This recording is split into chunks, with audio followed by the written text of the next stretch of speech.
I will just say a few things about water enabling compact. It's one of the enabling compacts in TAAT project. I think extension is another one, youth is another enabling compact, and I think fertility also. But our responsibility in the water enabling compact is to bring to the fore some proven water management technologies that are able to improve on production, just as we have expressed in our expectations in crop production, in food production across Africa, in better management of both surface and groundwater, to be able to mitigate the issue of climate change and adapt to some serious issues so that we can begin to improve on our production, food production for our ever-expanding population. The Water Enabling Compact had its operation in 7 countries. We were in 7 countries. We were in Ethiopia, we were in Sudan, we were in Tanzania, Burkina Faso, Mali, Nigeria, which other country I have not mentioned? Yes, we were in Tanzania, we were in Malawi, and then Burkina Faso. I mean, we cover part of the Sahel countries, and then even within East Africa. And our focus was to bring water management, irrigation technologies for 5 major value chain crops. Wheat, we don't have enough time to begin to discuss the importance of wheat. If more than ever before, I think we have to wake up now to wheat production, especially with what is happening in Europe. It's a big problem. And we can only pray and hope that the situation in Europe will not extend any further, because it's going to bounce back on us. So wheat was one of our major crop, to facilitate water and irrigation. And then we also worked with maize, rice, orange flesh sweet potato, and sorghum and millet. Of course, you know that the sorghum compact also worked with sorghum and millet, and also the wheat compact. But our effort usually is around better management even for those crops. And some of what we're going to be sharing today are product of what we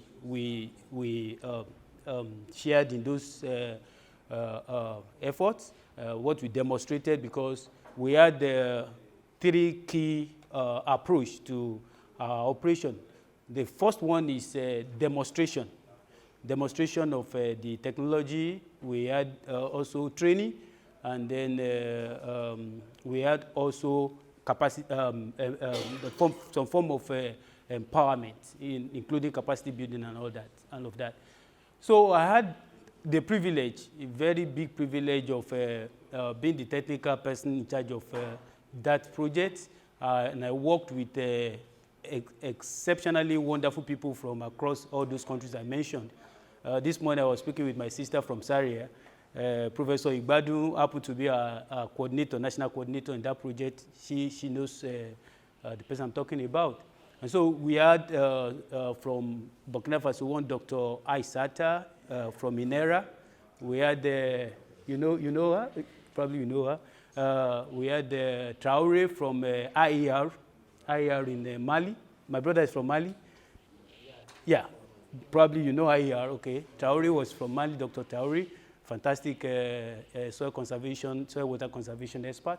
And like that, we had other people from different places. So, but I had the opportunity of designing what we are doing, how we're going to go about the whole activities, and then coordinate the technical and give the technical backstopping to the TAAT work activities across those 7 countries.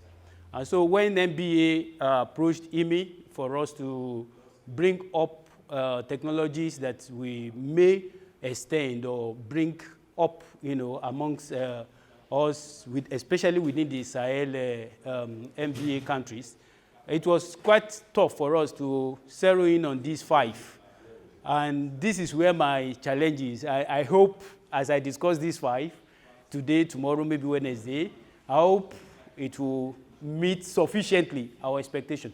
But we will just use these 5 as a background. It's not impossible that we have different kind of useful digressions that could help us with specific challenges from different places. Again, I may be afraid, but I'm not really afraid, because if at any time there's something that needed to be had, we had eminent people here that they can also, I mean, he has background like myself in rural engineering. Yes. So, so please feel free as we discuss. Definitely, it's going to be like a participatory meeting. So I will expect that you make contribution. I may say something around certain countries that may not be exactly. Please feel free to add a little more. But I think this is a very good meeting, very compact. But I think we have to, in addition to whatsoever frame of mind that we may have had from the beginning, I think we have to be conscious, as experts, that the time has come for us to really approach our problem in Africa with more seriousness. That program that I just described gave me opportunity to see that, yeah, we may be talking of new technologies, but even those basic technologies that we have not truly implemented them sufficiently. And for as many of us who had the opportunity of traveling, working, consultancy outside Africa, you will find out that irrigation is irrigation, whether from here to Australia or to Israel. Drip irrigation is drip irrigation. Surface irrigation is surface irrigation. Everything is just the same. The basic knowledge that we have, that's what some people are using to transform their own environment. If you get to Ukraine, where we get our wheat from, what they do is what we know. The question is, what is the missing gap within our systems, national systems, our research centers, that we have not been able to translate what we know so well into reproductive enterprises and create, solutions to well-known challenges in Africa. It's something that all of us from our different countries must begin to think and begin to act in a different way. So with that background, I want to welcome every one of us to this TOT, especially this module on water management, water enabling compact. We've selected 5 technologies, like I mentioned, and then the 5 of them, the first one that I would like to discuss is tube well, then we'll go to pumping, and then we'll go to closed pipe conveyance systems, and we pick them one after the other. We've sent this slide ahead, and I'm sure maybe if you don't have it yet, maybe it will be printed or provided for later on. IMI is an organization that has its headquarters in Sri Lanka, but we have in our region here the regional headquarters in Ghana. That was where I operated while I was working on this, and I still have some consultancy with them even till now. So we are all welcome, and I just hope that we're going to have some very robust interaction. Like I said, once again, I won't see myself as instructor. I will just see myself as a facilitator. If that is okay, okay. Yeah, I think we are good to go then. Now, in the process of creating materials for PIDACC, we worked on 5 different extension materials. Perhaps other presenters must have told us about those things, and I think it's going to be part of what will be made available to us. The first thing we did was to produce what we call a conveyance, a leaflet, a technical leaflet for for each of the technology that we are presenting. And I think that this goes for all the compact. So you will see in the package that you will get later on, this is an introductory leaflet, just to tell us what exactly is the technology about. And the whole idea, the philosophy behind this leaflet, which is prepared for each of the technologies, not only water enabling compact technology, even for fertility, for wheat, for maize, and all the technology that we have received or that we're going to receive. So this particular paper or document is to enable us to have something handy with which we can introduce each of these technology. So it is expected that we'll get ourselves familiar. For instance, what I've just shown us is the closed pipe conveyance leaflet. This leaflet introduces the closed pipe conveyance system. Okay, don't worry. Micro. Oh, okay, I should. Is it okay? I'm not speaking loud enough. Okay, all right. I will not find it very comfortable sitting down. I'm a young man, so if I sit down, the energy will not flow. Okay, so you see, this is a leaflet. You have this leaflet for each of the technologies, and the whole idea of this the leaflet is to be able to have something to introduce this technology you want to teach, either to the participants or to leaders, people in authority, people in power, perhaps to be able to buy into this technology. You see, essentially, you see what is this technology about. Then you see, is it applicable everywhere? Is this technology applicable everywhere? So you can quickly have information about, oh, this particular technology is available and applicable everywhere, or it is not. For instance, when we're going to be looking at tube well may not be applicable everywhere, but there are other technologies that are available and applicable everywhere.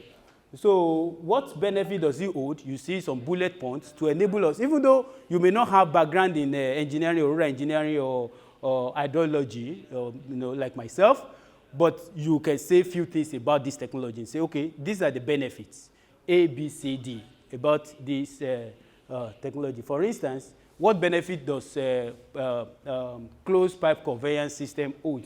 It reduces water conveyance losses. I mean, that's basic enough. Everybody can understand that. Evaporation percolation could account for almost 40% of water losses in open irrigation systems. So if you use pipe conveyance system, for instance, you have a reduction in water losses. And then other benefits are listed there for this particular technology. How can I adopt? You see some bullet points on how you can adopt this particular technology. So we have this leaflet for each of those 5 technologies that I'm going to be presenting. So we may not have time to go over each of these leaflets one after the other, but they are designed and structured in a very simple way, so that when we, and it's not very voluminous. I think this particular one is about 3 pages. So maybe I don't know how it will come out eventually. It may just come to, when MBA will have perfected it, it may just come to 2 pages. So it's easy for us to introduce each of these technology we did. So apart from this, then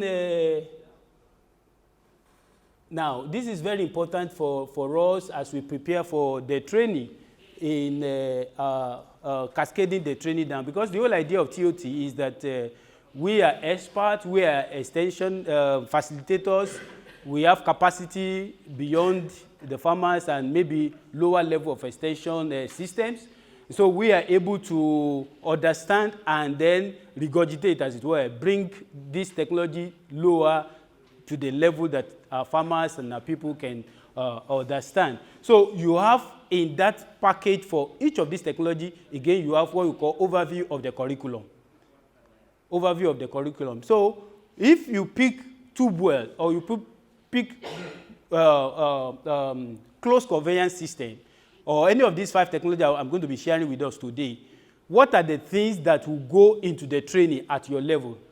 What are the things that should go into the training? What are the key things that you should bring to help, the receiver, the recipients of this training at our various countries and farming systems? And then you have this, so we have this overview of curriculum that tells us about how the entire 5 materials that we have created, how do they work. And then you have there again the listing of activities that should go into the technical training at training level. So you have this also for each of the 5 technologies. Just going over this because we will not be going through them one after the other. So if you pick tube well, you have overview of curriculum, as it were, for training on tube well. Okay? Maybe you discover that that is something that we want to bring to the farmers in your area. This curriculum listing will assist you in planning how you're going to deliver that training session. I hope this is okay. I hope you can follow me. Yeah? Okay. Okay. So when MBA will be giving us packages, these are the things that will be in package. And again, for the for pipe conveyance, you see the listing of the activities that will go into the training on pipe conveyance. For instance, activity 1 will have to do with introducing closed pipe technology for farmer-led irrigation. So that's an effort to introduce it. I'm going to follow this curriculum also in my training here today. I'm going to follow it as much as possible. The activity 2 will be different application. How do I apply? Where would this closed pipe technology be applicable? Materials that are required for this technology. What are the things that a farmer or maybe a small-scale irrigator, what are the materials that you will need? Because these are issues. Sometimes we talk about technology, we don't go step by step to let farmer realize that, look, this is what it will take you to implement this. And what will take you to implement this maybe in Guinea, where the water is not as a big problem as in Niger. Okay? I mean, if what it will take to implement the same technology may differ a bit. Okay, so what will it take? What are the materials? What are the specific things that will be required? That should be covered very well. Okay, what are the basic elements in coupling this pipe conveyance system? What are the basic elements? We are going to highlight that. And then highlight of pipe fittings and all that. And then types of conveyance connections. Okay, because if a farmer has his field spelled out in a clear rectangle, perhaps it will not be the same like somebody who has an irregular field. How will a farmer look at his field and say, okay, these are the things that I need to do to be able to implement this technology within my landscape? And of course, we know as we go to the farms, landscapes differs. Okay? Different landscapes, different challenges, different layout, different settings. These are challenges that farmers don't always have capacity to address. And so, because they don't have the capacity, and probably extension services is far also, then they drop the technology. The next time you go to them and say, oh, we train you on this. They say, oh, God, I don't know. They have gone back to what they used to do. That is not very efficient.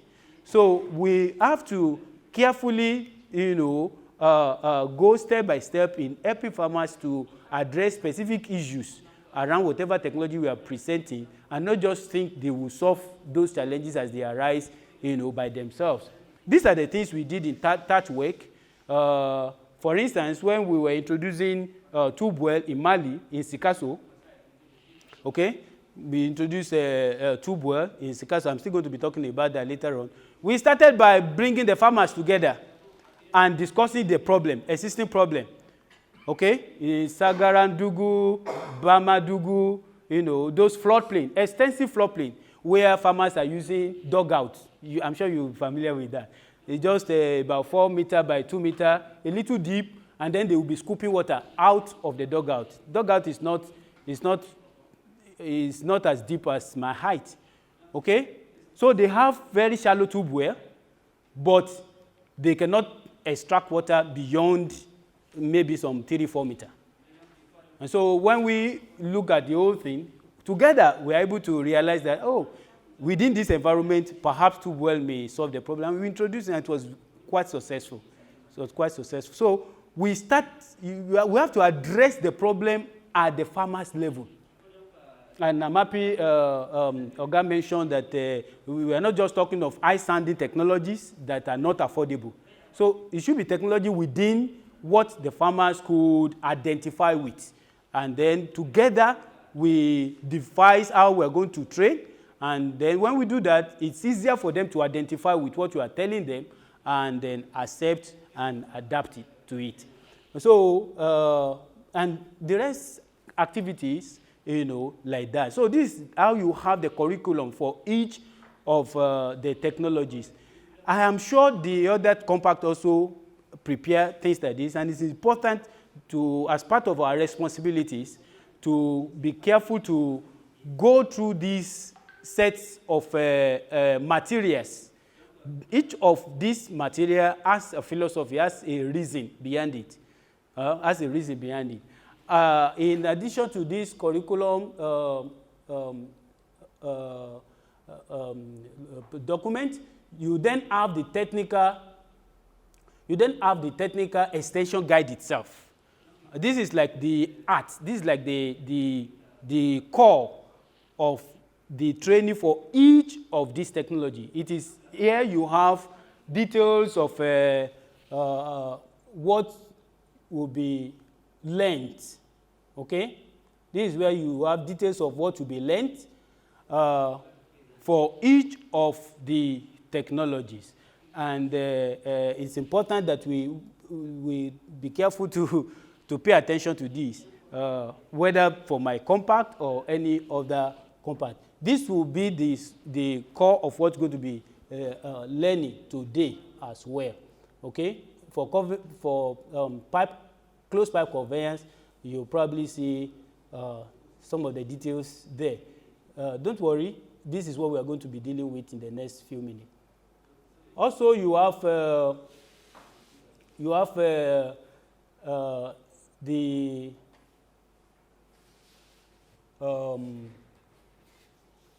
poster, okay? For each of the technology, we also develop what we call the poster. The poster is it's a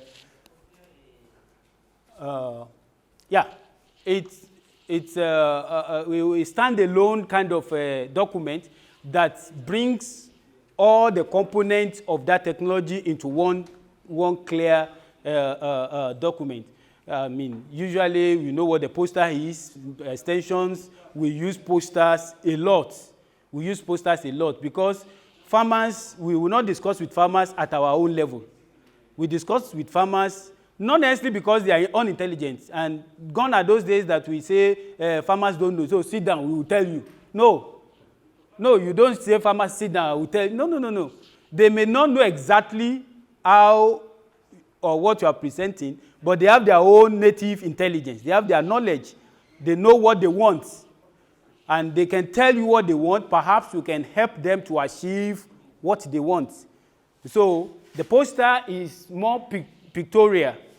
It's more pictorial. And it could help some farmers, but much more our extension officers, you know, who can also interface with farmers. You see, for pipe conveyance system, you have, I just hope this thing can be brighter, but if not, okay. You have a little of introduction of the technology. For each of the technology, we have this also. And it's important that we get ourselves familiar with this. This is prepared in A0, very big. We can print it at whatever size we want to, that will make it. Yes, please, go ahead. Yes, ma'am, you call my attention. comme vous êtes en train de passer un peu en revue les différents supports que les futurs formateurs peuvent utiliser vraiment dans le cadre d'accompagnement des producteurs au niveau des posters, apparemment les langues peut-être d'interprétation sont soit le français, soit l'anglais. Et peut-être nous, ce sont des supports que nous souhaiterons même à la fin de nos formations laisser aux producteurs. Donc c'est de voir un peu la possibilité de les traduire en langue locale, pour que ça puisse être beaucoup plus bénéfique. Peut-être ici, ce n'est pas à l'instant, c'est quand nous serons vraiment prêts pour ces formations, demander à la coordination du projet, chacun, en tout cas dans son pays, de voir les langues un peu dominantes, au moins en une ou deux langues, et essayer de traduire certains des supports qui me paraissent vraiment très importants pour la compréhension des producteurs aux différentes technologies qui sont en train d'être vulgarisées. Okay, so effort is already on, if not completed, in translating not just this poster, but all these materials that I'm mentioning, not only for water enabling compact, but even for other compact also. So these have been, we understand, I mean, even here, we know we have at least 2 languages. And then when we now get to the farmers, English and French, they are the elite language. When you still get to our farmers, you still find out that you'll not be able to communicate with them except you go and speak Hausa or you speak, what do you speak in Mali? Local language. I wanted to remember that. You speak Bambara or Niger here, different languages. So there's nothing, in fact, that's part of our responsibility as extension workers to be able to maybe, and that's why I've gone through the curriculum to see, okay, even if you follow these steps that I've mentioned, you can identify technology also at your farming environment that you want to take to another place and develop, a package in this manner. So there's nothing out of place in creating a poster that will carry the essentials of that particular technology in the language best suited for the farmers. Nothing out of place at all. And for us, with MBA, we are already making efforts to make sure that these are made available, at least starting with French. Okay? So thank you, ma'am. Thank you, ma'am, for that. I'm sure that applies to every one of us. Stand on, maybe the farm level, not the classroom alone. We can use it to guide in training our farmers. And the last, but not the least, of the documents that we produce for our training is the aid memo. Okay? Okay? So, for instance, in this training now, somebody says, what are the take-home? What are the summary of the summaries of all that we will learn? That's what aid the memo is all about. So it highlights key information that we want to hold. If you eat with the left hand, you want to hold in your right hand.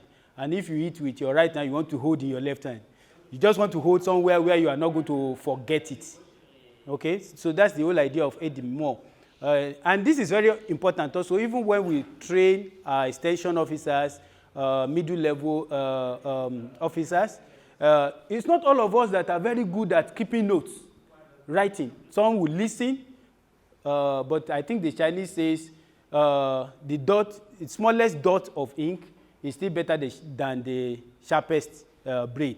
So it is still better to put something down, but we understand that it's not everybody that's able to do that. So what we have also designed in this TOT is to have what we call aid the memo, which summarizes key elements, key information for each of these technologies. In this training, these are the materials, but we may not be able to pick them one after the other and begin to discuss them, but that's why I've given overview of these 5 materials. And I think in the package, whether in soft copy or printed out, we are going to have all these. If not as we finish this training, maybe later time, but MBA will facilitate that. Okay. Are we good? Okay. Am I speaking too fast? Eh? It's okay. So we can continue at this pace. Okay. Sometimes if I'm speaking too fast, you know, just draw my attention. You have not done anything wrong. And the interpreter, we're okay? Okay, I need to speak. Okay. Okay, you want something?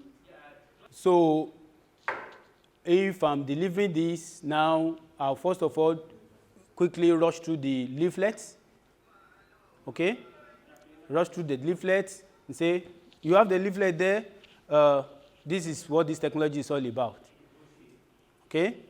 And then somebody say, oh, so shallow groundwater, what do you mean by shallow groundwater? You explain those small issues, and then you say, this is the benefit, this is the advantage, before we now go into the core training. But all of us are big experts, we know these things, and whatever we're going to be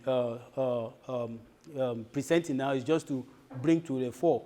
Again, I want us to bear in mind that it's not about big, huge technologies. You know, we have to marry the capacity of our own environment, our farmers, with whatever technology we are bringing to them. We run a risk. If it is too high, no matter how much we try, and that's why many technology and programs have come, they look as if they were successful when we are pushing it, and after we are gone, that is it. Because it's either it is too high for the farmers to implement on their own. It is not just about being successful while we were there.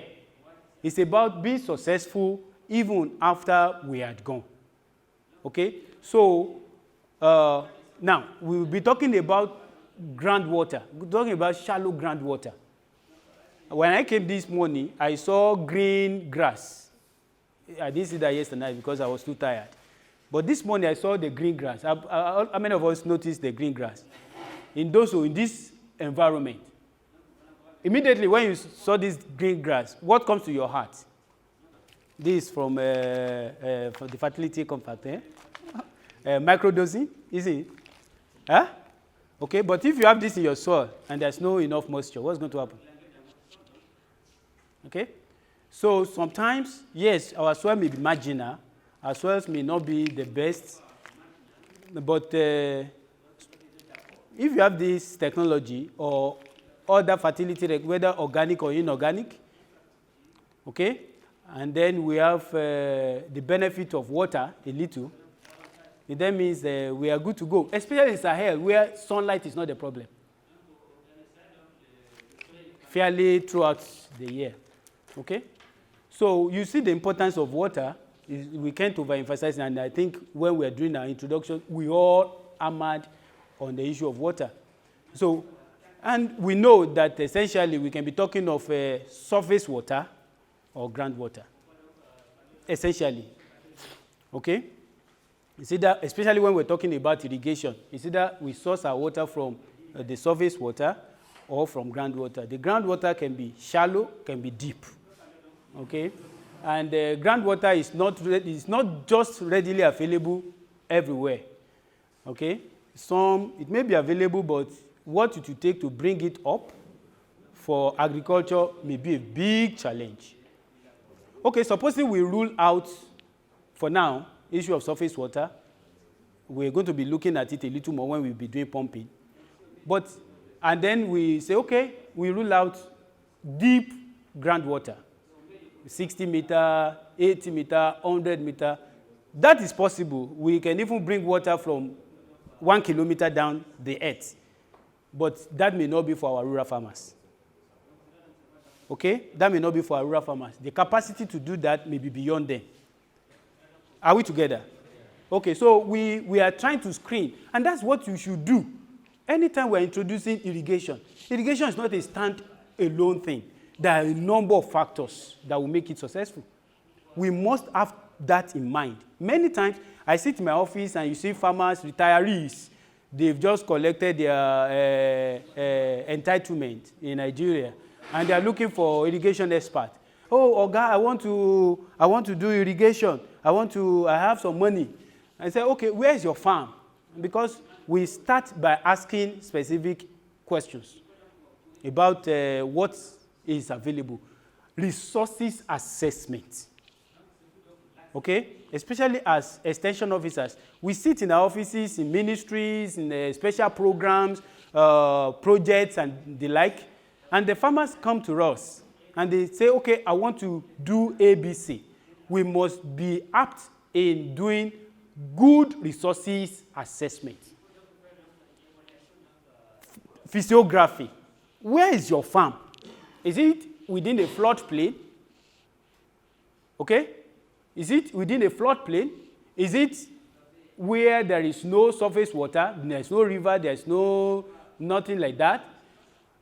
Is it in a place where we can think of groundwater? What is the type of water source that is available? That resources assessment is key because farmers assume a lot. And it's not only rural farmers. Sometimes people, medium-scale farmers also come to us. They have money, they want to open 50 hectares. Some want to even do 100 hectares. If you want to do 100 hectares of irrigation, where is water coming from? Where? What are the competing usages of water? The technical director mentioned IWRM. What are other water needs within that environment that need to be balanced?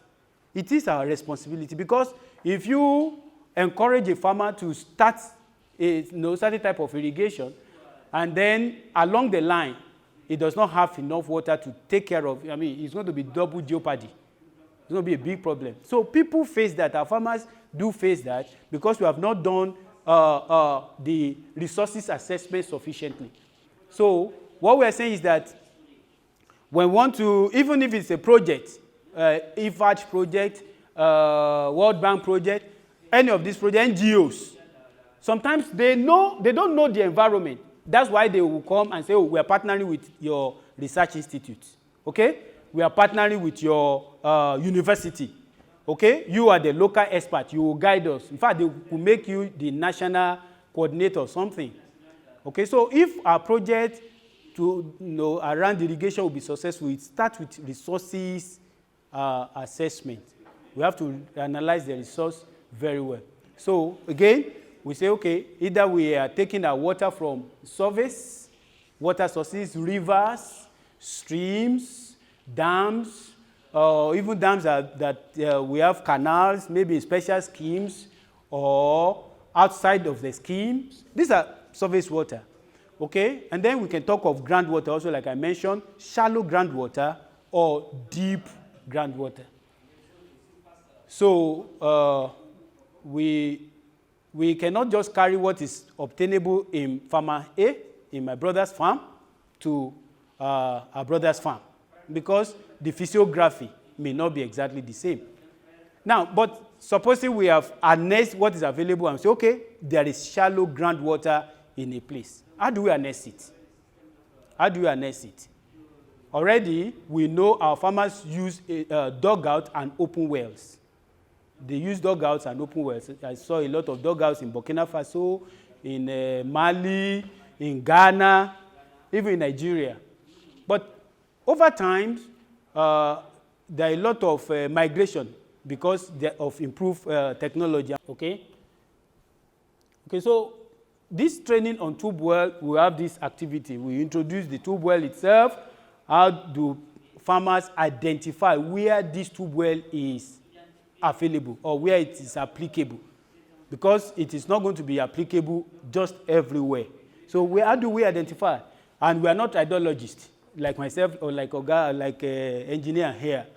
So what are the basic things we can, if you go around, you can say, probably shallow groundwater is here and tube well may be feasible here. How do we do that to help our farmers and across our country?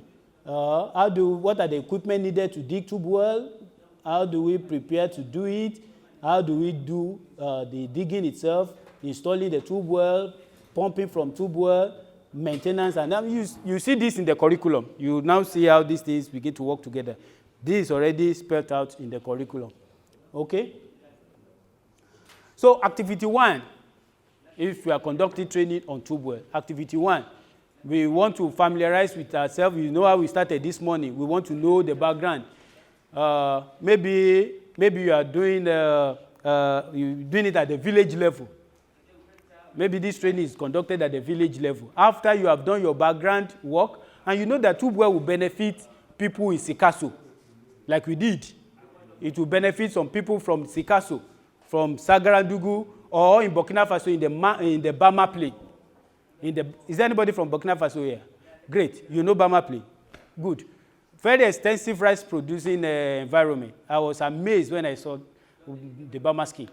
But you see, as you go from the edge down the dam area, you have less access to water. Okay? So it becomes a problem. But when we got there and coupled with some tools that we use, we discovered that shallow groundwater and tube well may be feasible, which we also introduced there, and it was fantastic. It was fantastic. So as experts, we're going to learn here this morning what are the basic tools to identify where tube well is feasible. Okay? In Nigeria, in Kebbi State.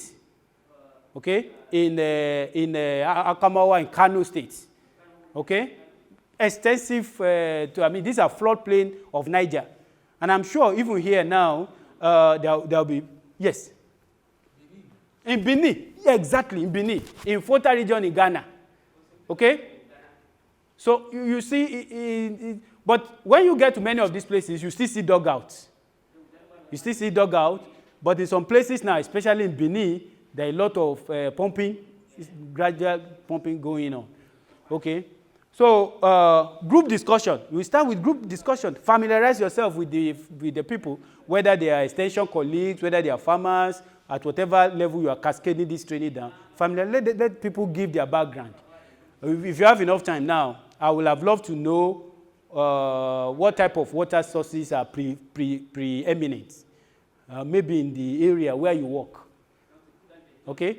My sister from Zaria, what type of water source for irrigation is prominent, is predominant? The pipe. Okay. That's coming from the dam? Dam, yes. Good. Or lake or whatever. Okay. Then now, I don't know how you call it, but there has to be a source, and then the pipe pass to the farm. Okay, so see the differences. So even that different experiences may also exist within our country. Okay, within our country. For instance, now in Nigeria, I know she talks about water coming from dam through major pipes. And then it is taken through canals and the rest, and then distributed in farms, you know, especially in schemes. But we also have farmers that are using groundwater. We also have small farmers that are using just small open well and dugouts. So arrays of possibility exist, you know, as we interact with our farmers. So let us start from that, and then let everybody express, and then we sharing experiences. If it's possible, we can have a picture. Okay, we can have a picture. I could have blown this picture up. That madam that is scooping water, this is from Bama. This is from Bama Plain. Okay? But you can imagine moving from that. Because, with due respect, I was frightened. I was really, like, I don't know, when we were in Bama. You see women, this is how they scoop water. Are we together? They do the dugout, and even some pregnant, some with children, they are back. And I was angry because at the time you see some of them like this. Over time of consistent scooping water, you know, something that a pump could do. Something even from dugout, just a small pump, 5 horsepower pump. Why? Knowledge. So you see why I said it is not just about big new technologies. It's about what are we doing with what we know. Even from the dugout, you could put a pump there. Now, the question is economic capacity of the farmers. But when we say our government are helping farmers, what are they doing? What are they doing? That's another discussion. It's not for me here. Okay, so you see we can move from that woman scooping water from dugout. That's tube well. A tube well is just a small pipe that we use some technical capacity to force into a shallow aquifer, and by which we can pump water out. It's no more than that. Okay, so you can start with some pictures, of the technology that you are introducing, and then another tool that's very important when you introduce is maybe field demonstration. Field demonstration is very important. Sometimes you can speak all the abstract things. Just seeing what you are discussing will take the knowledge into people. And then, of course, there could be training charts like the poster that I mentioned. So, again, I will not go into too deep technicals because we have very wide, from people who are engineers to core extension workers. And so we'll try and do it in such a way that we all can understand the basic things that this thing is talking about. So tube well essentially is for exploring shallow groundwater. Please take note of that very carefully. I know, like Bini now, he just mentioned that there's the usage of tube well around their environment. I know we do that in Nigeria also. We've introduced it in Mali.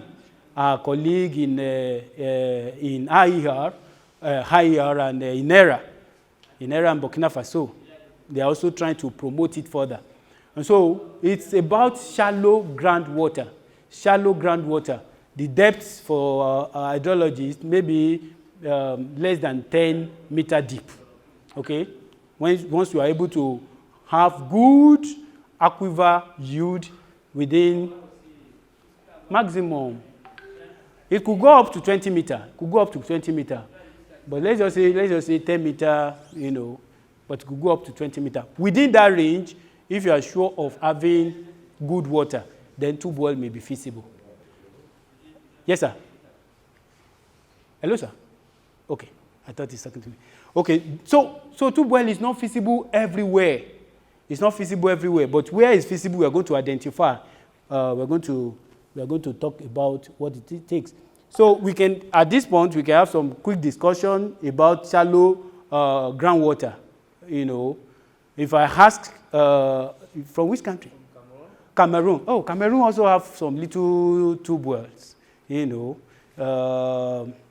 Yes, you have shallow groundwater also in part of Cameroon. Yes. In the north, yes. Like the parts that borders Adamawa from Nigeria, also you have. Okay. Okay, so the floodplain of Benue rivers, you can have. Okay, so you can then discuss it. Do you have this, what I've just described, in your environment? I'm sure if somebody is coming from Dosso, he will clearly tell you that we don't have shallow groundwater here. Or do you have shallow groundwater here, Nije? Technical director? Hello, sir. Can somebody tell us whether we have shallow groundwater in Dosso area here? Au Niger, une dernière étude qui a été menée sur le potentiel des terres irrigables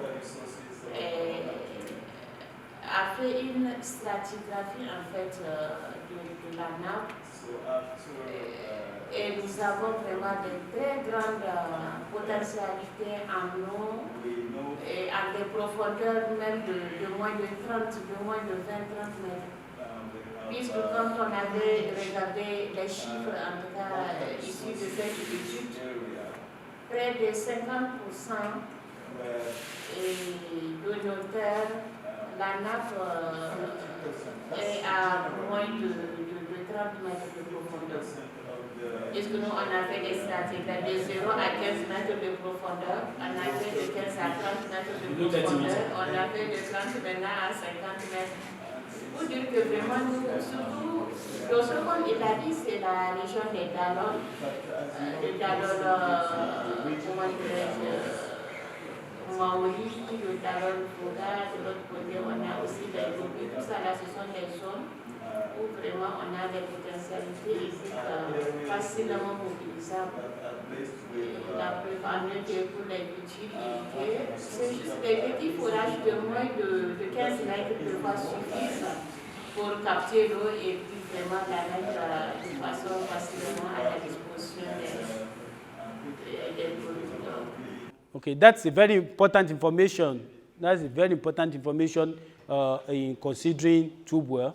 The other information is how easy it is to get to that 30 meter. How easy it is. That talks about the hydrogeological formation. What type of formation? Is it sedimentary?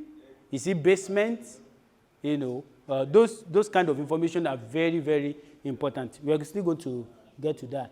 So we can talk about the advantage and benefit, and I won't bother too much on here. I mean, you saw the dugout in Burkina Faso, and you saw when we introduced tube well, instead of manually lifting, using buckets, liters of water, you put a small pump working at a very low speed, like that, and it's lifting water maybe up to 5 liters per second, or even 10 liters per second. If you have a good aquifer, you can continue. The beautiful thing is if it is floodplain, then it is recharged again during rainy season. You know, it's so sustainable in Nigeria, and some of the places I've mentioned in Nigeria, year in, year out, you see farmers taking advantage of tube well. The advantages are many. Our herdsmen, you see, they can pump water like that, even during the dry season, to water their animals. Technology like this will also reduce all the conflict that is going on across the Sahel. You know, farmers, herders, conflict. I think it's fairly common, not only in Nigeria now, in Niger, everywhere. You see this conflict because of pastoralism. And we have to find a way of balancing this. Some of the technologies that are available, we have not explored them sufficiently. So you see the advantage is there. Okay, that is the activity 1, introducing the technology. Okay? Even if anybody here has not heard about tube well before, you begin to have an idea. Is it? Huh? Is that correct? Okay, even if you are agric economist or you are not agriculturally inclined, you already have an idea that we are talking of how to take groundwater, shallow groundwater, instead of manually doing it. You want to use a pump, but for us to use that pump, we have to put a pipe in the aquifer, and that is not feasible everywhere. So we begin to identify where is it feasible. Okay, so that is activity 1. That's and that should take that should be around 30 minutes thereabout. And then we now go into how to identify where tube well is feasible. Since it's not going to be feasible everywhere, and we don't want to begin to waste our energy and waste resources. You know, in the oil industry, this is what they do. They do oil exploration. They try to explore where they could find oil. So for us also, where can we find groundwater? And that is going to be sustainable, and that is going to be sufficient, especially for the use of shallow groundwater tube well technology. So that's what this activity is all about. The 3 pictures you are seeing there is from Burma. You are not from Mali. Is not Burma. This is Burma. Burkina Faso. Okay. The 3 pictures there are from Burma. You see the one with by the outside right. You see the table. You see the dugout. Did you see the water table? Okay. You see the water table. Okay. Aha. You see the water table. And this was in February 2019 or so. This was in February. So around that time, we can say that is the peak of dry season. But you can still have groundwater, you know, what's it called? The water table that are. That's just about 2 meters thereabout. Okay, so if you survey that floodplain, you'll find this kind of water table. That is one. You can also ask the farmers, when you people open dug well around this place, what usually is the depth? So that is in hydrology, we call it, you know, harvesting information from the environment. You have not installed any measuring equipment. You don't have any data. You don't have any data about the groundwater there, but you can ask farmers. You can ask farmers. You can ask people around that place. You know, because water table in this pond, if you get it very close to it, it's most likely going to be the same. So those fluctuations may be different from one place to the other, but let's just say first and foremost, the first thing you are looking at is what is the water table within this environment. Yes, ma'am. Pour raccourcir le trajet, il est éparpillé un peu. En tout cas, j'ai vu sur 1 hectare, 4, voire même 5 puissants comme ça sur 1 hectare. Puisque l'eau est à moins d'1 mètre. Donc, il fait petit trou, il y a l'eau, il va un peu de ce côté. Donc, vraiment, pour réduire son temps de commande del sol, rapidement, il fait... C'est bon, c'est bon. In your environment, the question of the water table is passed.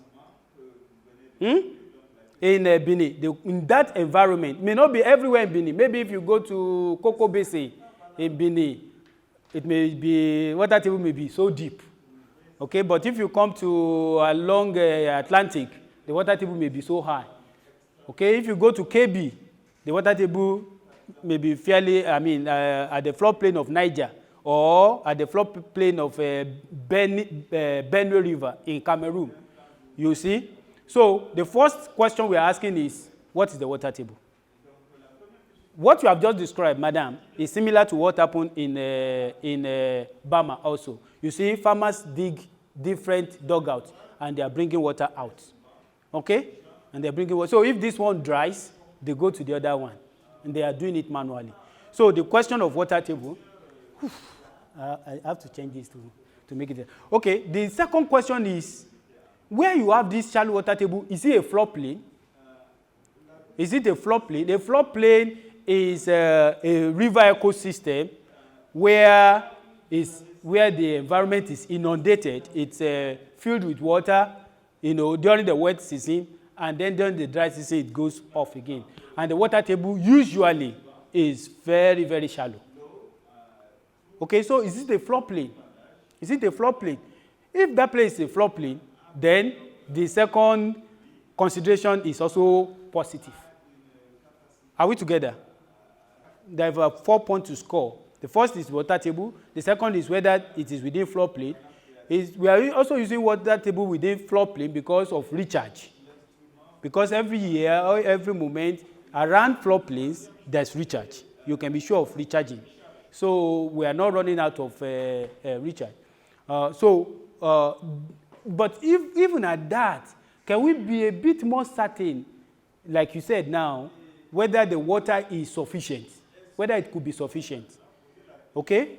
And then we want to also look at, even though it's shallow groundwater, how easy would the formation, how easy is the soil, the formation, the profile, how easy will it be to break and to get to that place? Remember, the shallow tube well, we are not bringing borehole rig. We are not bringing big equipment to penetrate. We are going to see how it's just small technology that farmers and local people can do to get to that 10 meter. That's what we want to treat. That's what tube well is all about. So it's not very massive technology, massive equipment to get to that 10 meter. So if the formation is hard, if it's hard, then that's a problem. So we want to ask the third question, is it a sedimentary formation? Is this the soil, the profile to that 10 meter, is it sedimentary? Is it alluvium? You know, just some silt, you know, accumulating. I don't want to sound too technical. I'm trying to see the words I can use. Okay, so is it just ordinary shale and consolidated sediment, you know? That's what you find in most floodplains. You don't find hard rock in floodplains. Are we together? Okay, you don't find very hard rocks in floodplain. Or is it rocky environment? So if it is rocky environment, like we find in basement complex is another type of formation. Okay, so if it is basement complex, definitely you probably not going to find shallow groundwater. In basement complex formation, the water is deep. In sedimentary formation, you may be lucky to find shallow groundwater. Okay, so that's the third thing. You see, is the groundwater shallow? Is it within the floodplain? What is the soil situation to get? And that's what I'm trying to feel here. Taking some soil from that open dug well. And this is very simple. If you go to anywhere they do dug well, you can have what the soil type is like. Is it clayey? Is it alluvium? Is it gravels? At what level? How does it vary as you go down into the soil? That's very, very important. Okay? Now, so if you have basement formation, you don't even consider it. One, it's not likely your groundwater will be shallow. It's going to be deep, maybe up to 60 meters, or even more. In part of the south of Nigeria, where we have basement complex, the water table could be as deep as 80 meters, 100 meters, for you to even pick water for household. Okay? But in the north, in some of those floodplain, 5 meters, 10 meters, just like you have in Bama, you have in where my sister described in Niger here. Okay. Now, but there's a website, there's a tool that can also help us. Okay, there's a tool that can also help us in identifying the hydrogeological formation and what the aquifer is like. That's the fourth tool. You see, we have moved from what we see physically, what we have from farmers, how we see the formation, what we feel the soil to be like, and now we say, okay, let's confirm from some work. This is like literature review. This is like table review. Abi, are we together? Okay, so I am just, and this is exactly what we did before we get to Mali, or we go to Burkina Faso. This is exactly what we did in that work. I have never, as at that time, I have never been to any of those countries, but we, from reviews and using this website, we have an idea of where we think this particular technology may be feasible. So this is Mali. If this had opened, this was what I opened this morning as I was preparing again, but that link will be made available. And when you click that link, it should bring you to this website. Okay? This is Earthwise, created by British Geological Survey. Okay? And so, not only nearly everywhere in Africa, you have information about geology, hydrogeology, land use, all such information that can help us in this assessment is available here.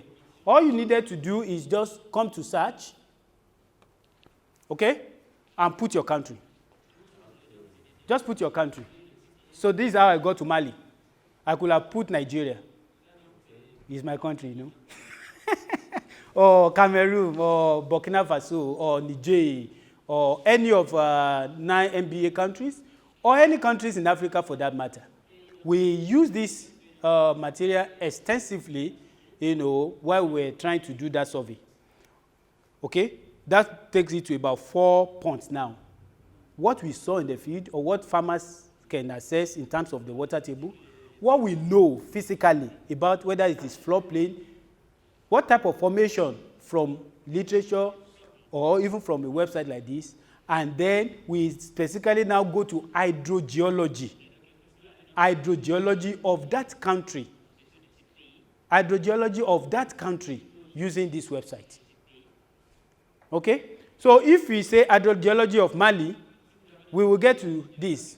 Hydrogeology, just put in search.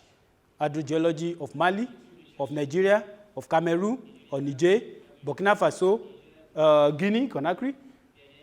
My brother. Côte d'Ivoire, yes. The cocoa producing. Okay. And you don't have much problem about water, but I guess in the northern part also. You just put it, and then you come up with all manner of information. Okay? So let's count down. You see the climate. You see the surface water. We are not dealing with surface water essentially in this technology. You see the soil type based on FAO. The water statistics up to 2015. But that's not where we're going. This is geology of the environment. So you can identify the formation I'm talking about, whether it is basement or what other type of formation. Okay? You can identify. But that's not where we're going. We're actually interested in hydrogeology. So we get to hydrogeology of Mali. Okay? We get to hydrogeology of Mali. Now, if you have, this is the map of the hydrogeology of Mali, and you can see the northern, Tibutu area hub, which probably for now is not accessible. Our brothers are there. Okay, but you can see the Sikasso, the Segu to the west. Okay, Sikasso almost mid, but towards the south. Okay, and then you see different colors. You see different colors. Okay. Are we together? See different colors. Different colors connote different things. So if you go down more, you will see aquifer, Mali aquifer type and productivity. So you will see the color tells you whether it is unconsolidated and whether the aquifer is high yielding. Unconsolidated, high yielding. That is most likely the probability of good water in that place. Okay? You see a type that is characterized as unconsolidated, low to moderate yielding. The water level is not so high. Okay? And then like that. And then you get sedimentary fracture. Moderate to high. Igneous is basement. Igneous, you know igneous soil? Igneous rock is not going to be easy to break that. And the water table there, no wonder it is low to moderate. Okay? Now,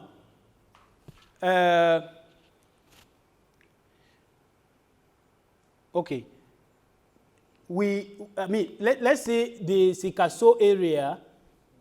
I wish I can be free from this. Or is anybody with pointer or something?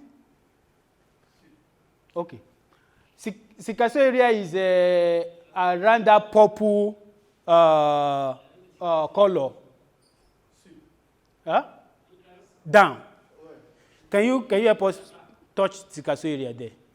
You are from the place. Okay.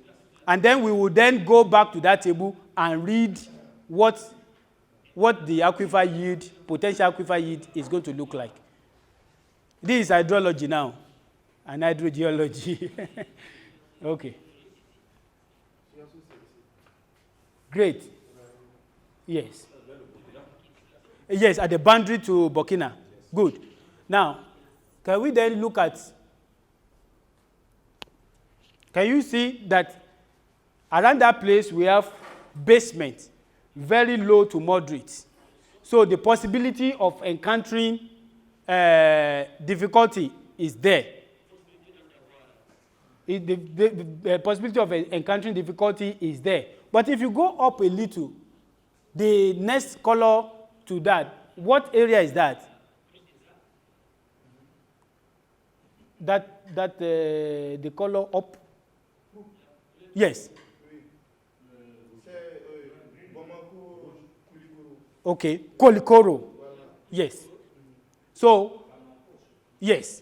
So you combine this information with what you can find on the ground. It guides you. Now, we went to the Sikasso, but not to the boundary of, not towards the boundary of Burkina, but a little inside. There's this plain, Sangaradugu, Bamadugu, and all those places. Very extensive floor plain. Remember, we said if you have floor plain, the possibility is high. So we went there, and we saw also that farmers were using dugouts. And they were using dugout throughout the year. So we say, okay, let us try. And we were successful. So when you combine all these factors together, you probably will be able to identify whether tube well will be feasible. For my brother in Benin, he already knows that 2 meters, you have water, and it is floor plain. And when you look at that, it is, if you put Benin now, much of that area is describing is within the coastal environment. And so the formation is not igneous. I don't want to sound too technical, and I hope I am not. Okay, so those are the kind of things you do from your table, from the physical assessment, from the field assessment, and you have an idea whether tube well is possible. Okay? Okay, let's leave that. Now we have been able to have an idea. The map you see there is from Nigeria. Okay? Okay? That's just to have a second example. This, not yellow, this color, I don't know. After that green, that very massive area is where you have KB, part of Katsina to that side, and all of that. And down you have Kano. Okay? So when you look at that color, okay? When you look at that color, okay, you have I think it's basement, low, moderate. But when you look at the purple, when you look at the purple here, you see that is where you have Benue. That's where you have part of Benue, part of Kogi, to the that's Middle Belt area, and then you see a lot of what's it called? You know, shallow groundwater there also. So these are how you use this tool. Irrespective of your country, you can just type in your country there, search, and it brings this out, and you can reconcile it with what you observe in the field. This is very important so that you will not labor empty. Okay? All right, let's move on now. This is very important, and I'll spend time on this because it is a major question if you are going to be able to use tube well. Break. I think so. We should have break. Yes. Okay. All right. So let's just have break and reflect on some of this. When we come back now, we will then be talking of the third activity, which has to do with what method are we now use to assess this water. What method are we now going to use to assess this water? Okay. I hope I'm not taking us to engineering class now. Eh? Have I lost anybody? Are you still in the class? Yes. I know Oga doesn't have a problem with all this. He's the chief hydrologist around here. So now that we have identified how are we going to drill, how are we going to assess that shallow groundwater, we can either use manual augury. There's a type of auger. If you are a soil scientist, there's this auger they use, but there's a way they've made that auger that you can use it to go deeper, even up to 10 or more meters, but it's very laborious and may not be visible in hard environment, in consolidated environment. You see, that table guides us about the drilling method. So if you are talking about seed clay unweathered, that the formation is not weathered, is light, then it may be suitable. But if it's consolidated, soft formations, it may not be suitable. You see where it is not suitable? But we also two methods are listed there. We can also talk about rotary jetty method, and that's what we're going to discuss now. That is feasible and suitable in soft consolidated formation, soft weathered soil clay formation, but it's not suitable in weathered rock. Okay, yeah, we are talking of rotary jetty method. It can go even up to 45 meters. It's suitable where you have soil clay formation on weathered profile, and it's also suitable in formation with consolidated clay, environment. So you see, it is a bit suitable, though a bit not very effective in places where auger may not be visible. Okay, so that's why we are going to be talking about this rotary jetty method. Rotary jetty method. And for us to do rotary jetty method, what are the things that we need? What are the things that we need? These are materials that we need. We have the poster. I think the posters have been printed. If you have it, you see the list. Of course, you must have identified the floor plane itself, the place where it is feasible. You need galvanized pipes. Galvanized pipes, not PVC pipe. You still need PVC pipe for some other things, but you need galvanized pipe, and I will show you what you use galvanized pipe to do. You need a hose, water hose. Okay? You need the water pump. You need the water pump. You need what we call a spindle. This enables the rotation of your pipe when you are digging. You are going to see it. You need your axle to cut PVC pipes. And you need a set of, what's it called? Pipe wrench, okay, to hold the pipe as you dig. And then you need men. You need maybe 4 people who can help. So if myself, my friend, if you find out that we can do tube well here, we can help ourselves and move to another person's farm to do it also. If it is a good place like we have identified, within 2 hours we have finished digging a tube well. Maximum, even if the place is a bit hard, 4 hours, you have completed a tube well. So those who do it for jobs in KB State, in Nigeria, and some of those places, they can do 2-3 in a day. They can do 2-3 in a day. Okay, so those are the materials that we need. Now, jetting method, that talks about the material that is needed. Activity 4 now. Activity 4, and that has to do with preparing to dig a tube well. Remember, jetting well method, we are using, when you pump water, it gives pressure. It comes out at a force. Okay? You are pumping water through a pipe, concentrating the force of that water. It is the force of that water you are now using to dig that soft soil in a concentrated place.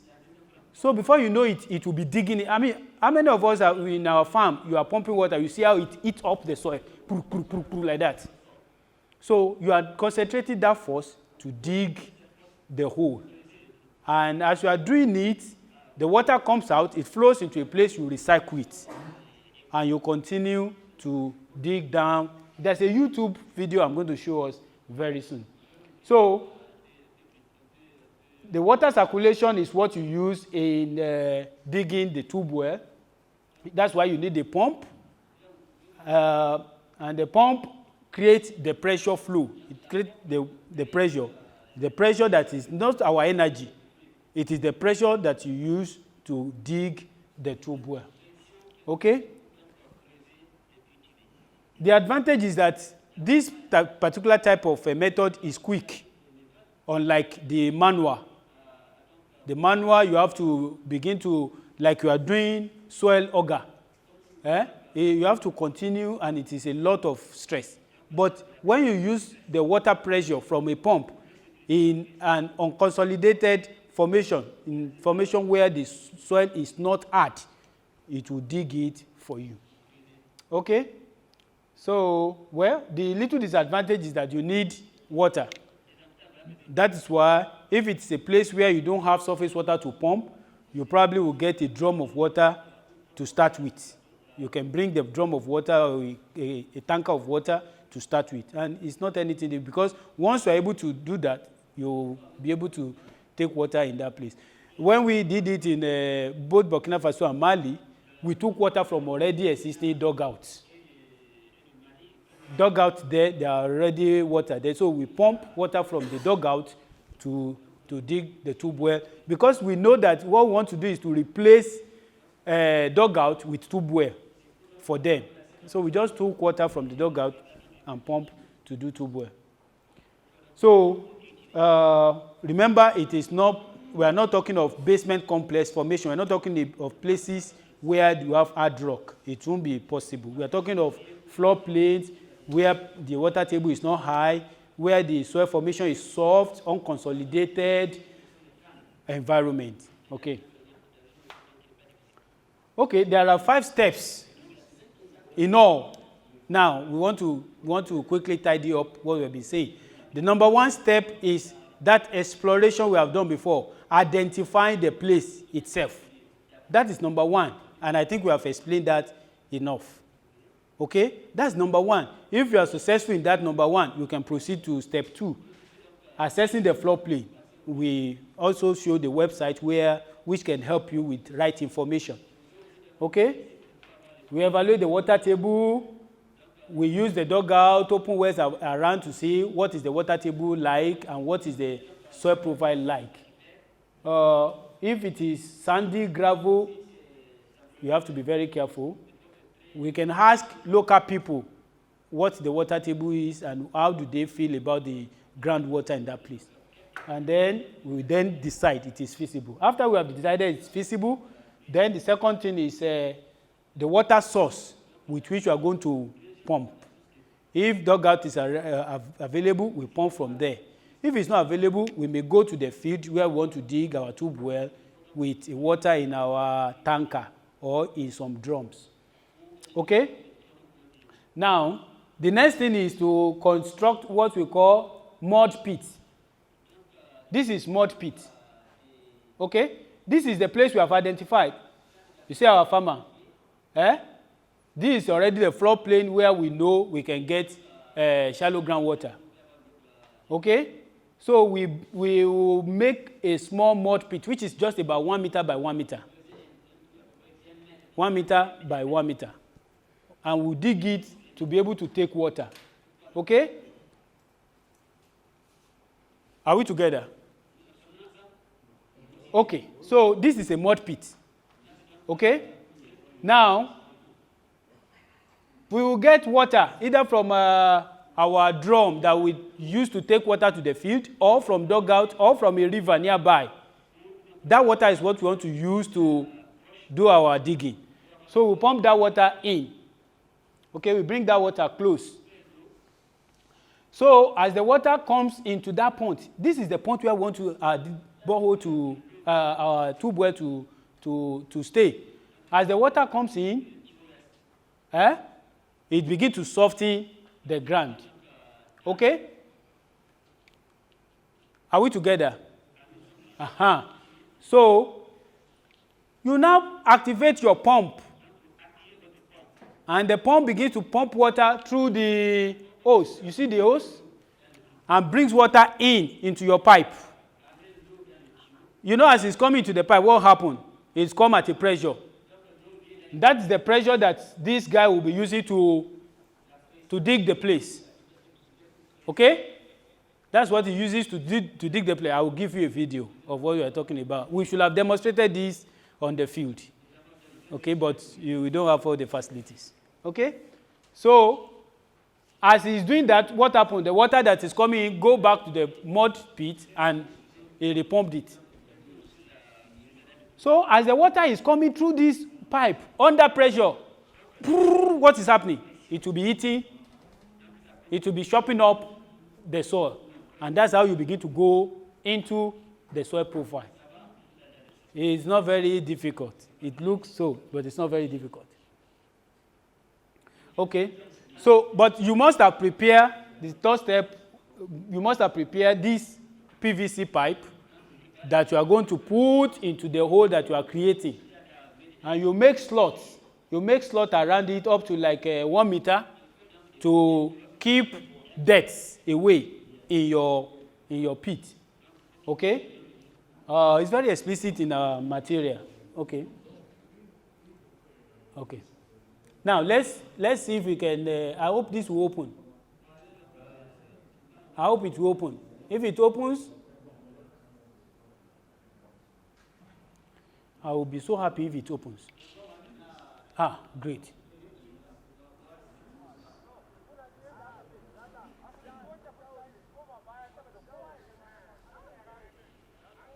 Okay? Did you see water pumping? That hose, there's a pump, water pumping coming through the hose. That is the swindle. Okay. Okay. So you see them holding the clamp. Holding the clamp. As the water is pumping, you see, this is the mud pit. Okay? Pumping from the mud pit into the pipe. Now, even if you don't have a swindle, you can connect your hose in such a way that it will hold on the pipe. And then you can begin to move it down, up and down, if you don't have a clamp. The clamp is the best and can also be done using what did I call it that time?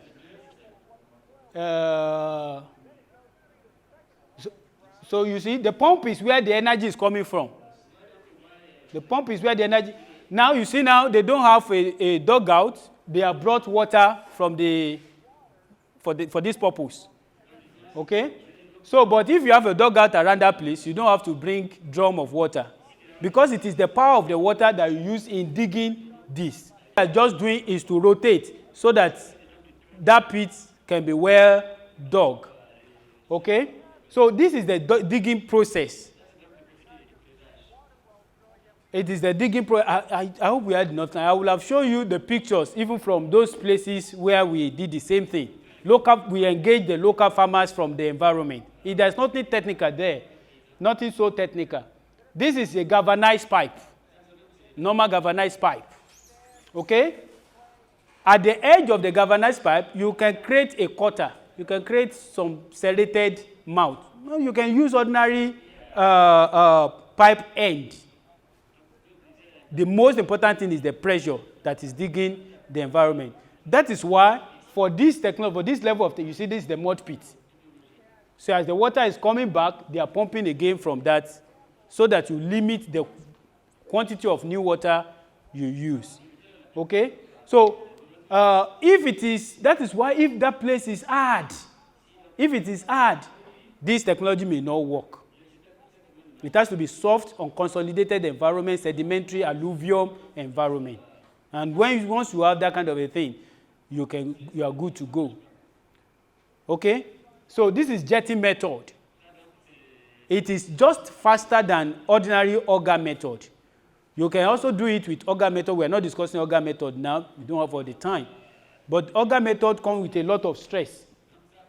And so that's why we may not consider that today. Okay?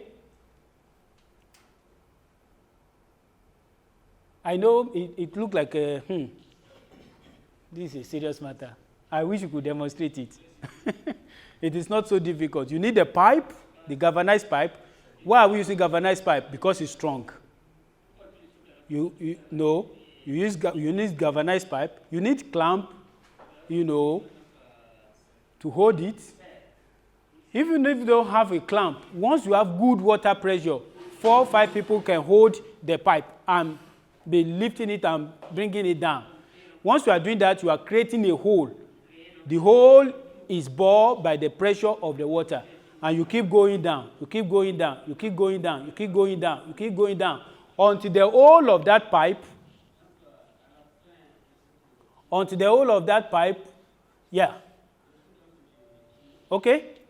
So that's exactly the same thing that you saw in the video. Again, that's why we spend so much time on identifying the place. You know, and you saw that when we're dealing with hydrogeology, there are different types of formation. Now, the website I took us to tells us whether it is a basement complex, whether it is unconsolidated, whether it is consolidated, and it gives us idea of the aquifer. Okay? Now, we don't have time to begin to discuss the characteristics of unconsolidated, consolidated, and all that. But just for general knowledge, when you say consolidated, it means the formation is a bit compact, is hard. When you say basement, in fact, it is rocky. But when you say unconsolidated alluvia, it is soft. That is the type of formation you found mostly in floodplains. You know that if you are in a floodplain, it may look hard, but once water comes, it is soft. So that is where this kind of thing is possible. And for people from Bama, from Sikaso, and from KB and all those places, you know that the formation that they are dealing with there's no rock. So if you do our research, which we should do as extension, as a subject matter specialist, we have an idea of where this may be possible in Niger, where it may not be possible. That's why from the beginning we said this technology it may not be possible, but there are many places it is feasible. Most likely where you see dugouts, most likely, most places where you see dugouts, check very well. Most likely that place may be feasible for tube well. Are we together? Most places where you see very shallow groundwater and it is floodplain, go and check the website and check some work of geologists, hydrologists in literature. Most likely you may be able to identify where you can move from dugouts to tube well.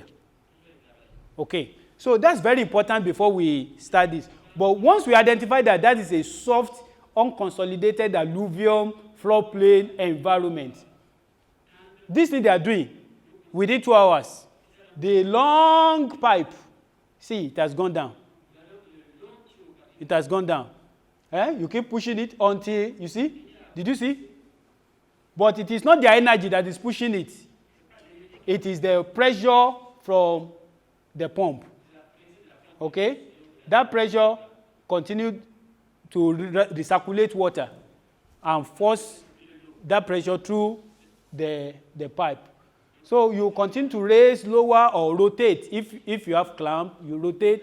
If you don't have clamp, boom, boom, boom, boom. And it's not that it's tough, because as you are lifting it, it will even be light because of the pressure of the water that is going through the pipe. Okay, you go down, down, down, down. So the question is, when should we know we should stop? Abi? When should we know we should stop? First and foremost, from that literature, from the website, it gives us an idea of the aquifer depth.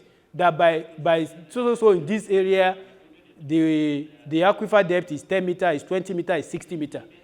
So for us, we are saying by the time you go some 10 meters, 12 meters, 8 meters in some instances, even 6 meters in some area, you begin to see fine sound.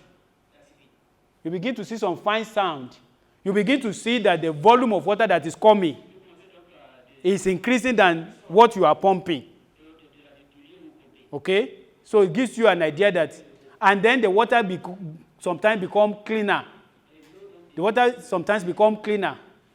So you begin to think, it appears we are getting close. What do you do when you get to see those signs? Yeah, what do you do when you get to those signs? Okay? Which one? What do you do when you get to those signs? You install the pipe, the casing, and that's activity 6 now. You install the casing. What is the casing? That pipe, that PVC pipe that we have created slot at its end. Eh? If you have never seen people do borehole, it's just the same thing. The local borehole. So, the casing.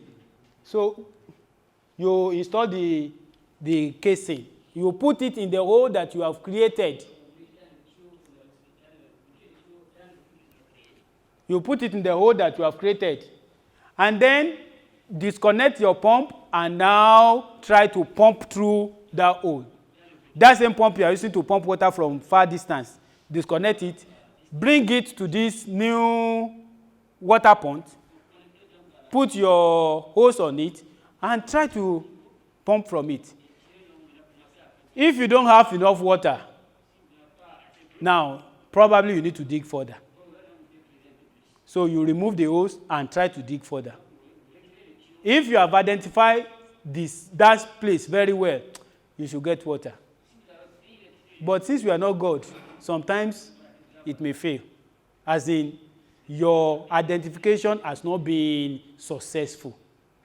Okay, but if you have done what you need to do, I mean, we did about, I think 4, 2 each.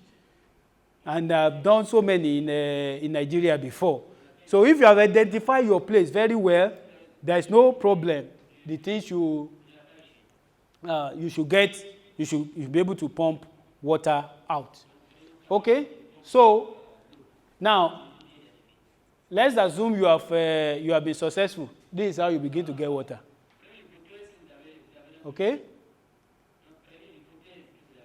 So, this is water. It's just that the picture is not very... These people are my friend from Inera in Burkina Faso.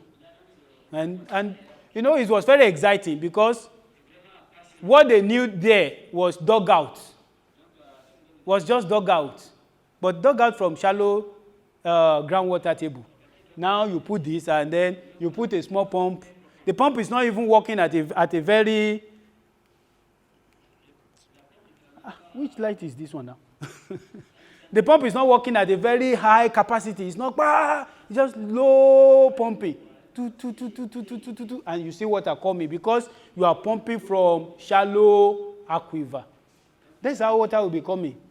You know, in many places where they are using dugout, possibility of using this technology is very high.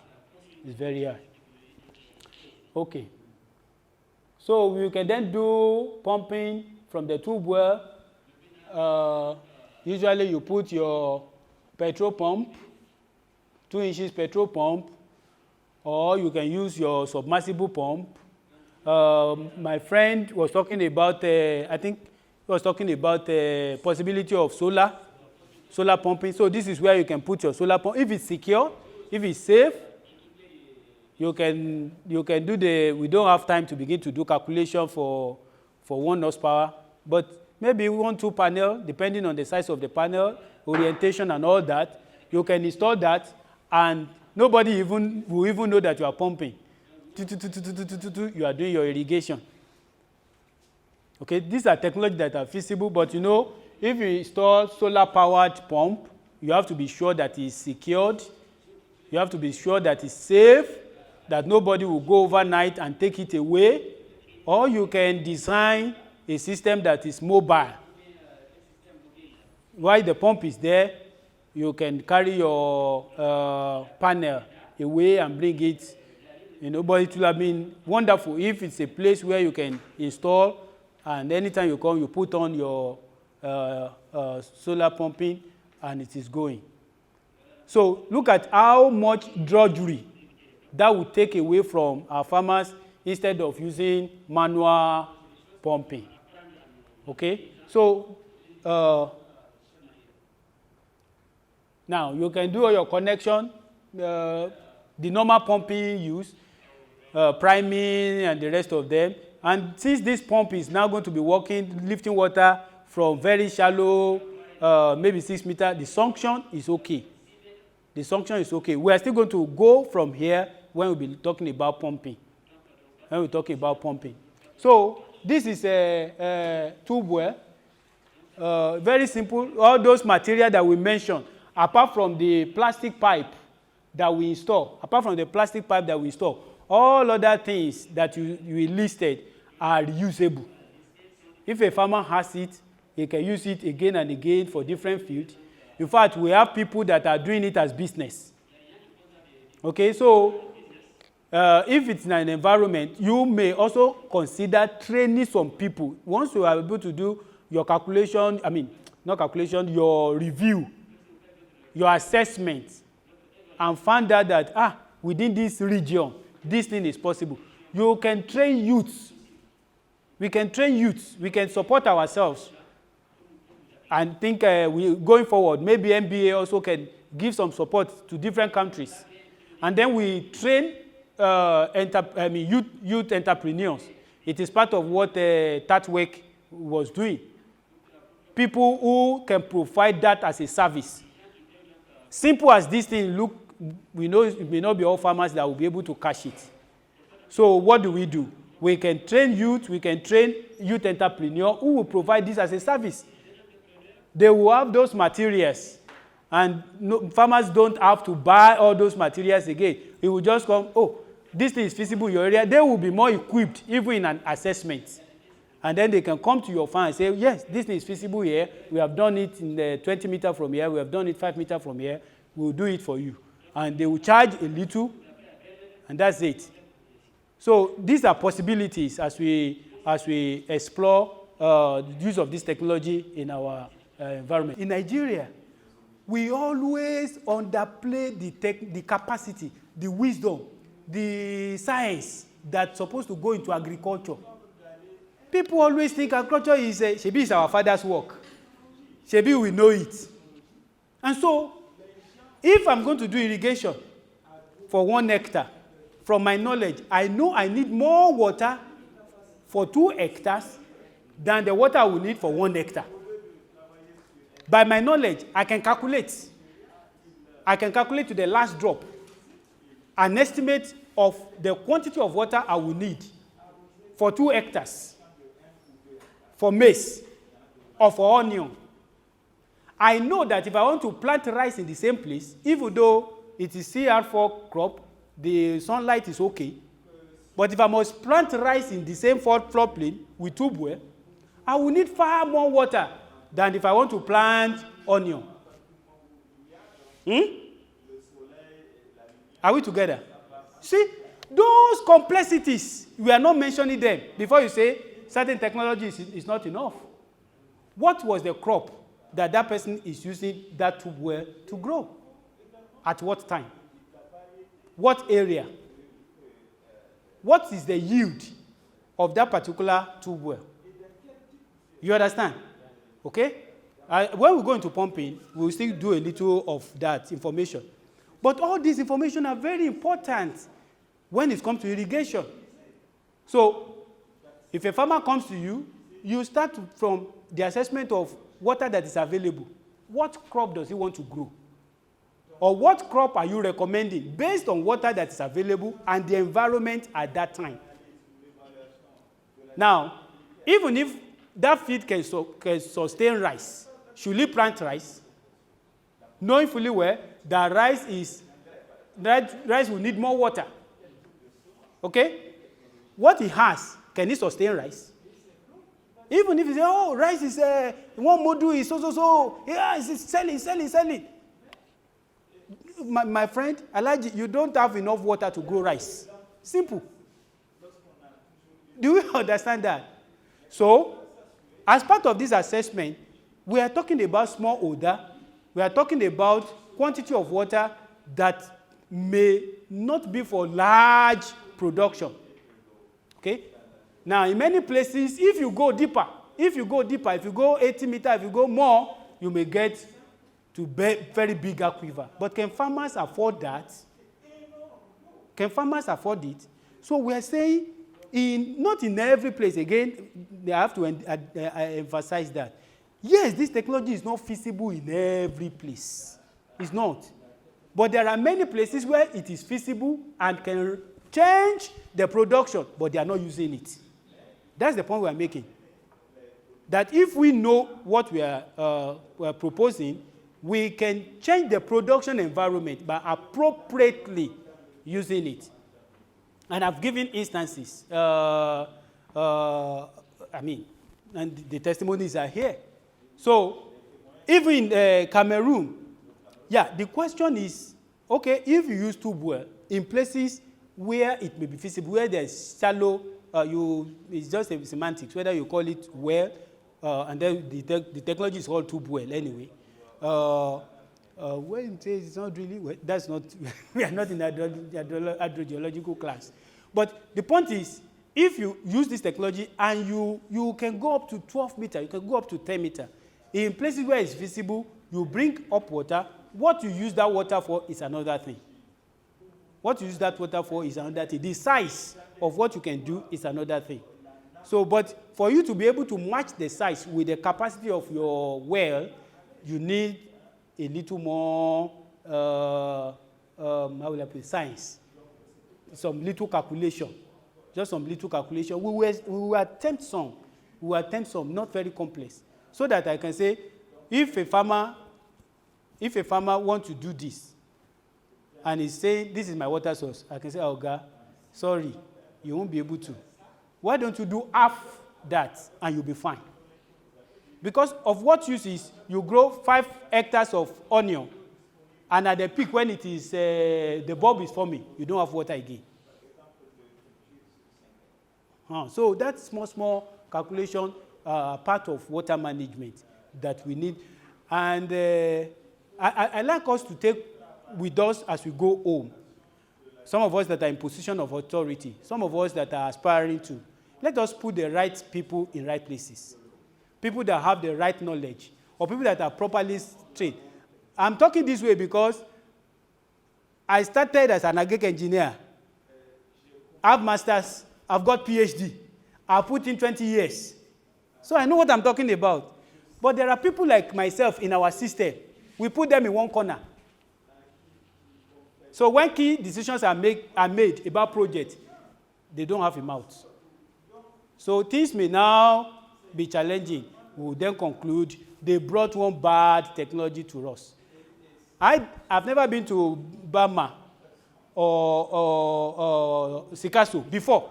But from knowledge, I know this thing is feasible there. And we went there, and we dug those things, and they're still using it. Because we have an idea of how it should work. So I think we should drop it at that point. Don't forget, water resources management or agri-water management is knowledge-driven thing. But at this level, particularly with this technology, we are talking of smallholder. We are not talking of 1 tube well for 5 hectares. It cannot work.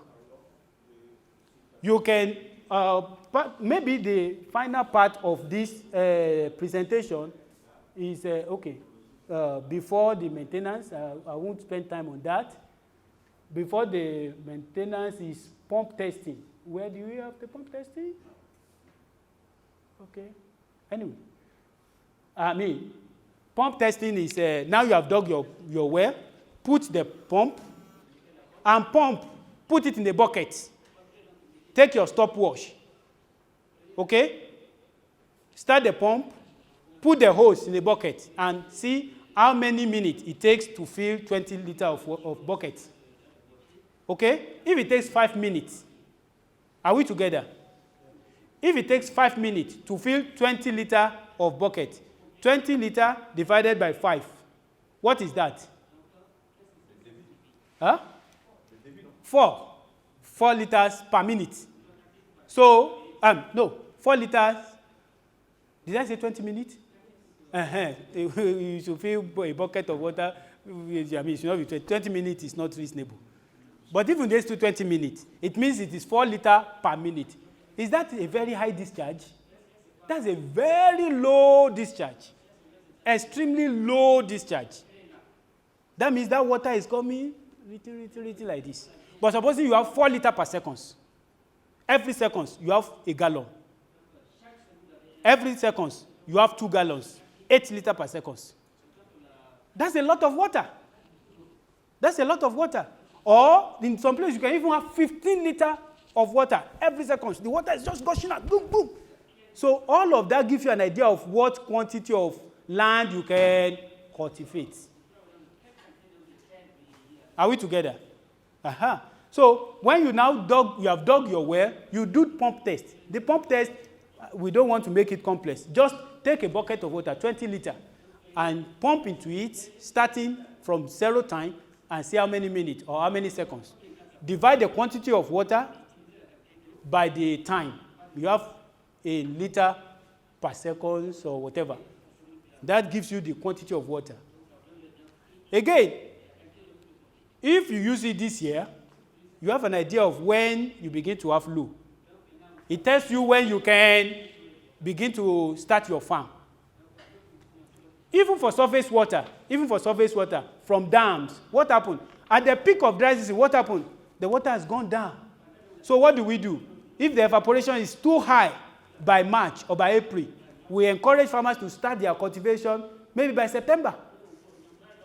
So they take advantage of late rain and do supplemental irrigation. It's all about management. That's why we call it management. Are we going to fold our hands and say, oh, this groundwater is not sufficient, this surface water is dry up, we are not going to produce? Then we are fighting hunger. And God forbid that we have hunger in Africa. So we make use of what we have, we maximize it. Whether it is surface water, in some places where this is not possible, where tube well is not possible, perhaps surface water can be managed. Perhaps we can do small check dams to retain some water. Abi? Perhaps we can do some other small things. We don't have all the time to talk about all possibilities. So I think we should leave this pump. Now, pump maintenance is just normal maintenance. In some places, at the inception of a wet season, you really don't need to remove your tube well. Once you have dug it, that is it. You can only plug it, cover it during the wet season if that place will be flooded. That's it. Once you cover it, after the season, you come and put your hose again and pump. That's what we do in parts of Nigeria. And there are wells that have been working because that place is fit for it. I'm not saying because it is working in Akamawa, it will definitely work in Niger State. No. So you have to assess, and that is a technology that may be feasible somewhere. Maybe in some other places, surface water may be feasible. But like our sister from Niamey mentioned, the affordability is one thing for which we are promoting this technology. Okay, I think it's been very interesting engagement on tube well. Okay? Have you gained anything at all? Any question? 1 or 2 questions? Yes, sir. How long did you use to test the tube well discharge? For how long, if you want to test the discharge, how long can you continue pumping the well to know what is the real discharge? Okay. Because I'm asking this question because if you want to test the borehole discharge, we can pump, we can test the well by pumping during 4 hours or 24 hours. Yeah. But I don't have experience according to tube well. Yeah. That will not be the true state. It has not reached an equilibrium, kind of. Okay, so you can come the second day and keep pumping. Now the challenge is if you pump to a bucket and you have an idea of what is coming, okay? You have an idea of what is coming, maybe 4 liters per second. Then you can allow pumping for a long time, 1 hour, come again and pump and test again. If you still maintain 4 liters per second, it means you have pumped 4 liters per second over 1 hour. The volume of water can be calculated. Abi, you can leave that and still come 2 hours again. And then you still find 4 liters per second. So that gives you an idea that that's a, but that is not to say coming 2 months later or 3 months later, 3 months into the season, you are going to get that. So when you come around that time, you can also do that kind of test. You can actually repeat your test as many times as possible to be sure, because the quantity of water that you are lifting is critical to your production. Otherwise, the problem of it dries up will not arise. If, as part of the management, somebody is monitoring what is going on. Generally, in Africa, we don't measure quantity of water in our irrigation. That has an advantage, it has a disadvantage. Disadvantage is because for our guy, the hydrologist, he would want to know whether what you are doing is sustainable. And one way to know is by quantifying what we are drawing out to see whether what is coming in and what is going out balances. It should be part of IWRM. Because if one is more than the other, if what we are abstracting is more than what is recharging, we have to manage that. So as much as possible, as part of what we teach our farmers in water irrigation, agricultural water management, quantifying the quantity of water they use is possible. Even when government is not charging, it's not collecting money for it. It's important. Whether it is service, schemes, or whether it is farmer-led system, small system, it's always good. It's always good to know what quantity of water are you using. And one basic way of doing it is what we have to use the pump. We can use weir, we can use some other systems, but we should use whatever that is simple for farmers to be able to manage. So yeah, it does follow the same trend. You can repeat your test a couple of times to be able to know what is going on. And it is also good that as you are producing, conduct tests. Teach farmers to conduct tests so that they will have an idea that the quantity of water I started with is not what I'm getting from my well now. Next year, they can adjust to the time of production. So in this module, what are the things we want to look at? Possibility of introducing water lifting technologies, solar pumping, particular, and the normal pump that we use. Then we want to talk about the importance.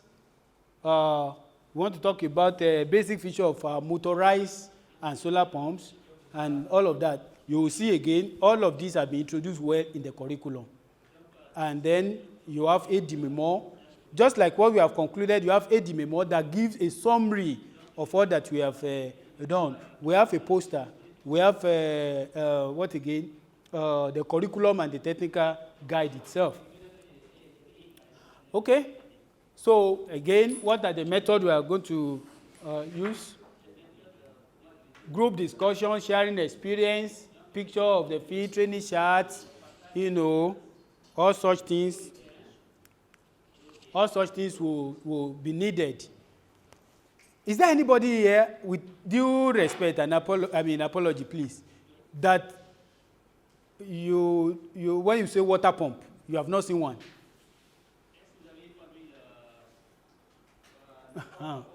That tells you how common water pumps are.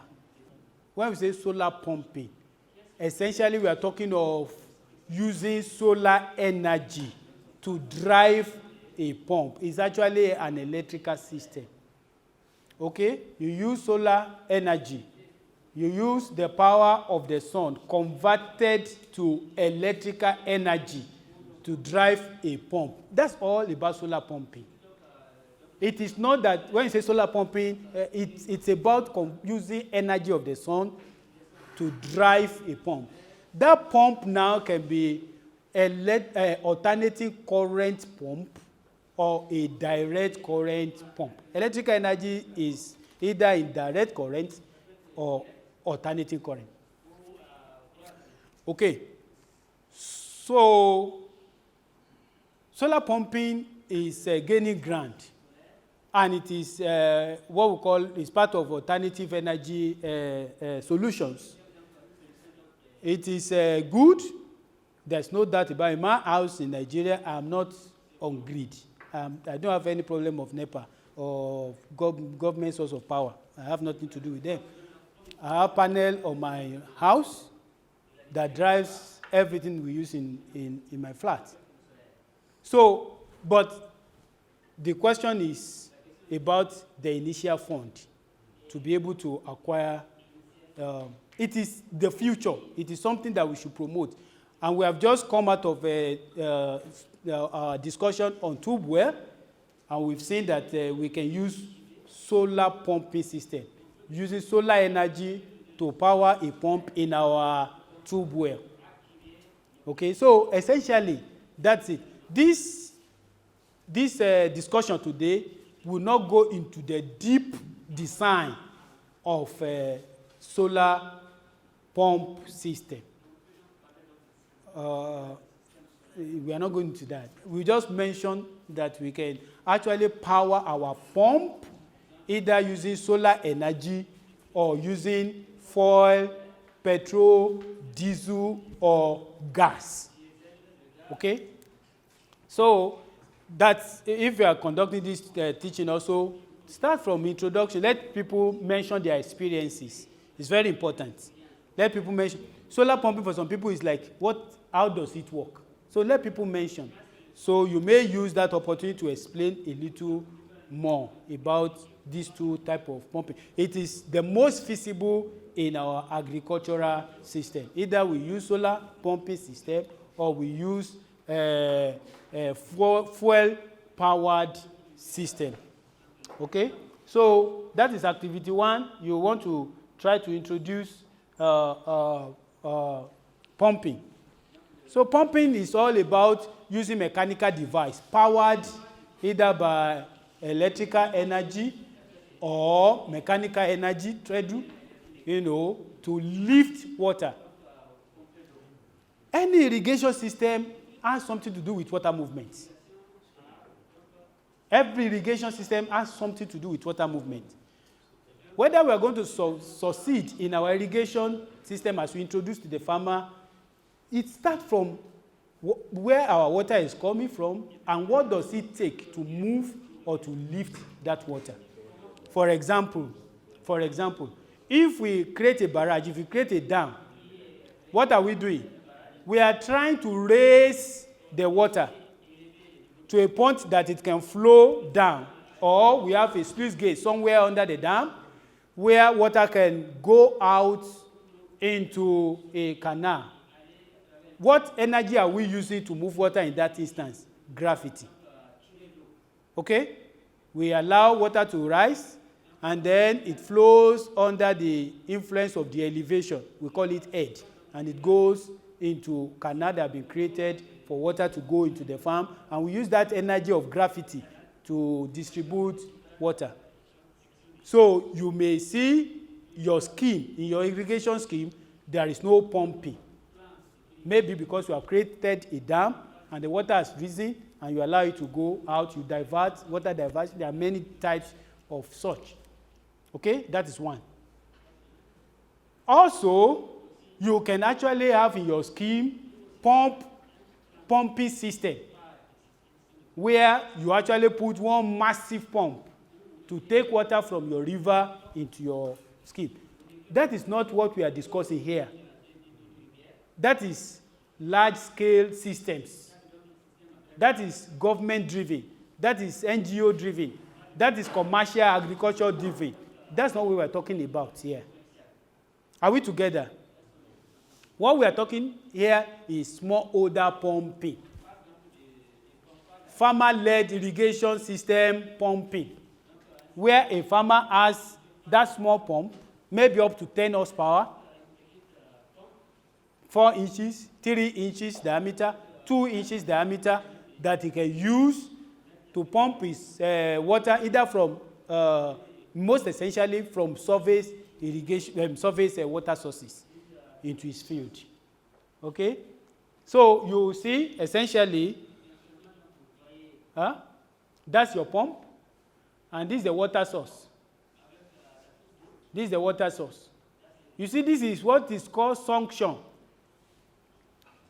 If I have water, this is my water bottle.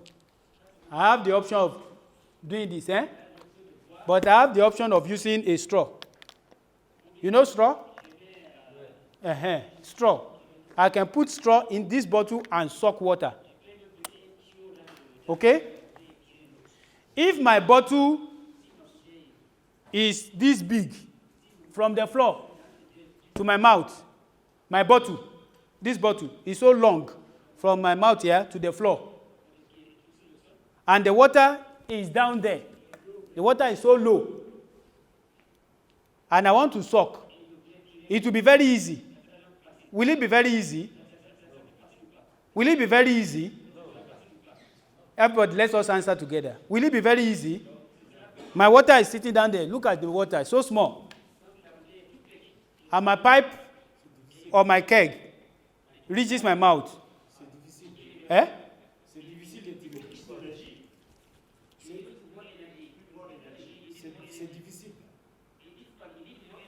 Exactly. Thanks you so much. In fact, that is the word. You need more energy. So, success in pumping starts from that suction. Currently, there is a problem we are trying to solve somewhere. It's a government project. The people they gave this project to were to lift water from a weir, a small barrage. The pump house is about 41 meters away, 41 meters away, on the top hill. And they are to lift water from this weir. That's no problem if you choose the right pump. But they went to 41 meters to install centrifugal pump, normal, something like this. Something like this. To suck water from 41 meters. I don't know who did that. It looks so scandalous. So scandalous. They put fantastic brand new pumps. If you must lift water from that place, and you are going up there, it's either you put your pump house close to the weir, or you put submersibles. There's a type of submersible, very massive submersible pump that you can put in water like that. But you cannot ask pump to suck water 41 meters away. It's not possible. So pumping is very important, provided we know how best to site our pump. It is a major component of smallholder irrigation practice. And I know among our farmer-led irrigation farms, you see they love pumps.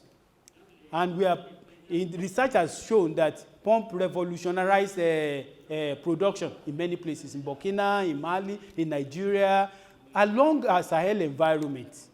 It's very important. Like we said, the source of power for pump can be solar, it can be DC or AC. I will have asked us to discuss our experiences if we are dealing with pump, but I know not all of us are dealing with pump with our farm, so let's stop that. Okay, we go to activities on importance of pumping as water lifting device. But I think we have mentioned many of these. We can as well, we can shift this. Okay, it's obvious. It's obvious. If somebody is using watering can, you know watering can, or bucket to irrigate, can he irrigate 1 hectare in a day? No matter how energetic, macho man is strong, he cannot do 1 hectare. But if you put a pump with the appropriate application systems, you can irrigate 5 hectares in a day.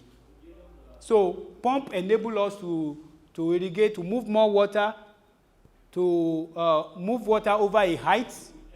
I've just talked about pumping from downstream from a weir over 41 meters along 41 meter height over about 9 meter, height. So with pump, you can lift water over different heights, and all that. So many advantages of pump, we know it so well. Let's just move on. Okay, I think we should go on. Yeah. Okay, I'm sure we are all familiar with this. This is the pump this is the type of pump we're discussing in the tube well. So we are going to enjoy this pump a little more. Because many times, like I said, it's not big technology. It is knowing what to do with the small things that we have.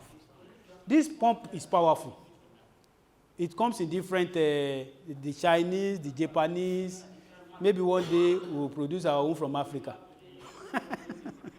We are Africa, we have not produced our own. Okay, so now when you see this pump, let us look at the features of this pump. You have the inlet. This is the suction head where water comes in. Okay, and you have the discharge. Okay, you have the discharge. When you pick a pump, there's always that small paper that comes with it. There's always that small paper. And as an extension agent that relate to water management, irrigation, you should know those things. Okay, that paper will come with all this information. Okay, it will come with inlet, outlet. This particular one that we're looking is 50 mm. 50 mm means the diameter is just about 50 mm. That is 5 centimeters. It's not a big pump. Okay? Now, it will tell you the power rating, that it is 5.5 horsepower. When you hear horsepower, that's an engineering technology or engineering description.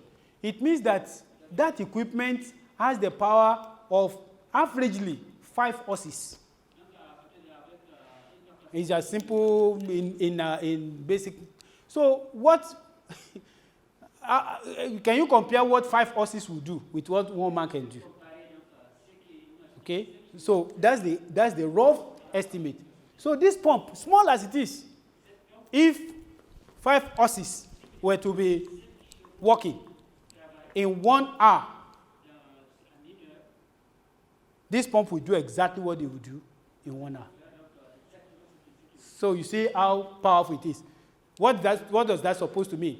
If I need more output, if I need more energy, what will I get? Bigger pump with bigger horsepower. So when you pick a leaflet of a pump and you see 3 horsepower, and you pick another leaflet and you see 10 horsepower, which one is bigger?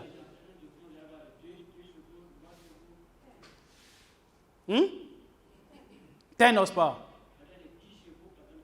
Oui? Okay. So it's very important that we note that 10 horsepower. Okay? And the noise, we don't have to, I think we can. Then there's another thing that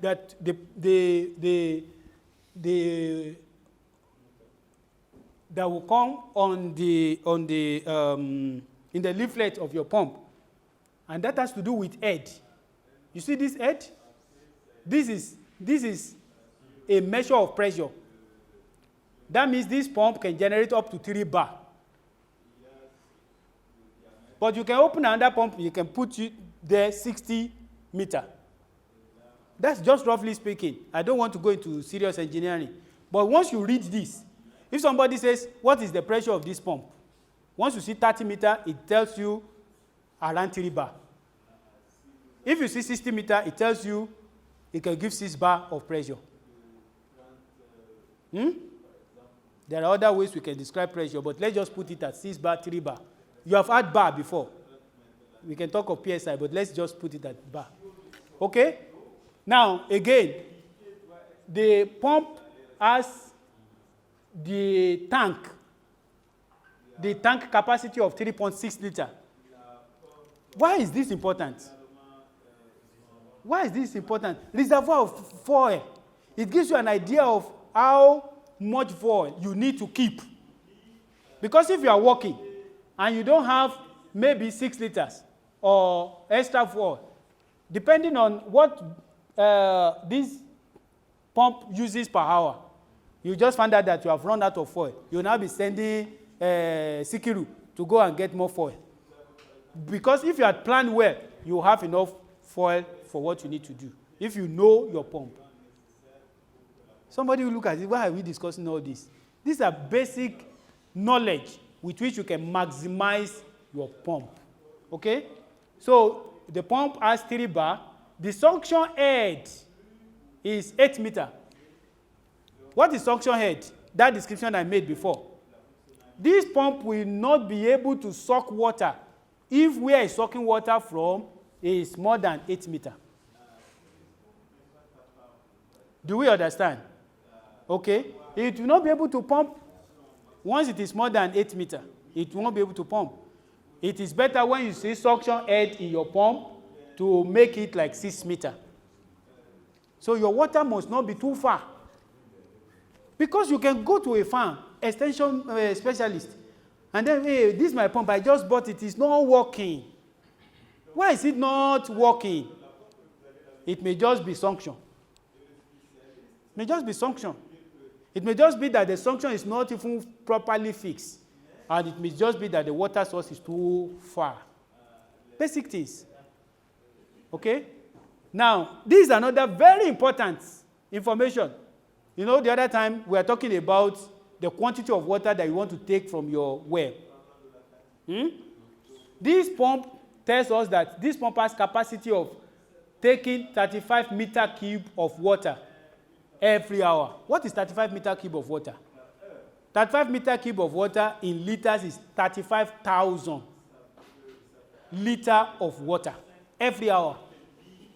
So if this pump works 1 hour, it will have taken 35,000 from where it's taking water from.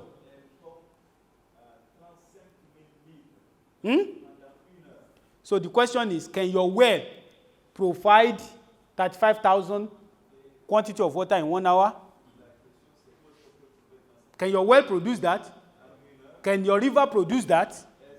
So if your river cannot produce that, or your well cannot produce that, and you put this pump, what's going to happen? It's clear. You are doing big boy. You are doing big boy. So you will have assumed that you can get 35 meter cube or 35,000 liters of water, and you have planned your feed based on that, but your water source cannot survive that. Are we making sense at all? Are we making sense? I want a response. Because, yes, I know we are not irrigation engineers, and we are not teaching us to become irrigation engineer tomorrow. But there are some basic things. You know, I have not brought any big pump anywhere. This is our pump. Do we know it?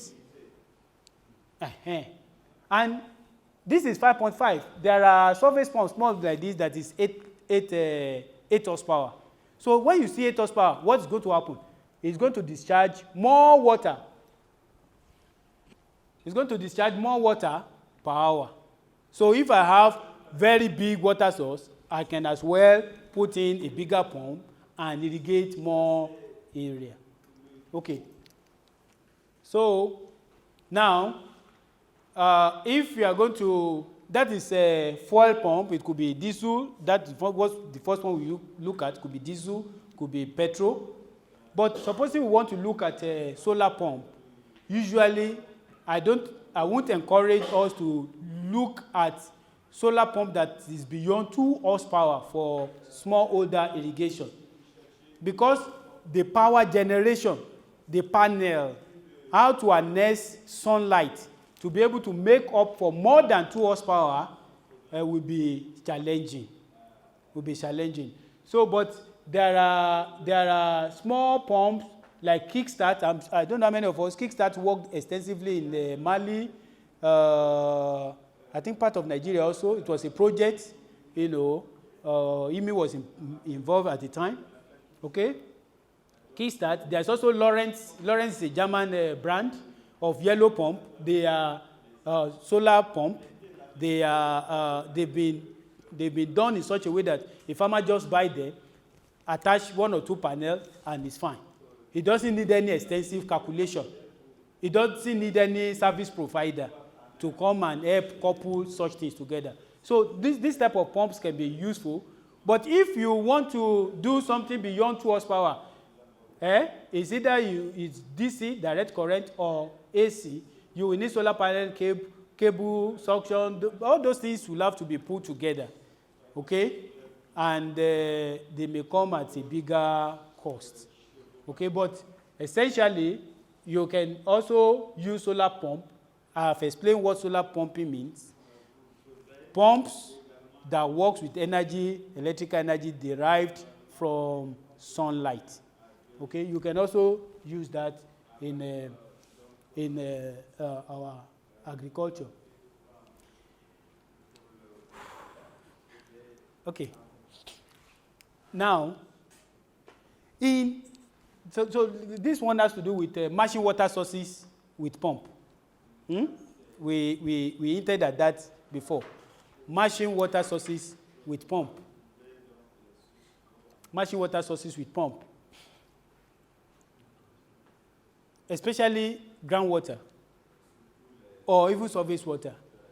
If pump is too big for water source, we have identified that there will be mismatch. And to avoid that, you have to understand that there are different types of pumps that are useful in irrigation. Different types of pump. This is the most common. And we will still discuss it further. This is the most common. But there's also the floating submersible. Okay? We have shaft turbine pump, where this one will come for big irrigation project. But we have submersible pump of different designs. Floating submersible means it floats. As you are pumping and the water is going down, the pump is also going down with it. It goes until there's no water. But you can also have a submersible of different types. Okay, you can have submersible pump of different types. Okay, details of when to use what is there in our. Then the centrifugal pump is the most common. Oh, this picture should not be here. This is centrifugal pump. This pump is a type of centrifugal pump. But there are also electrical powered centrifugal pump that are not shaped this way. In fact, in the market there are many pumps. But essentially we use a lot of centrifugal pump and submersible pump for our agriculture. Use these two types of pumps.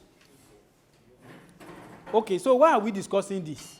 It is to help farmers to move from manual. And I will tell you why. In one of the experience we had in TAAT work was in Malawi.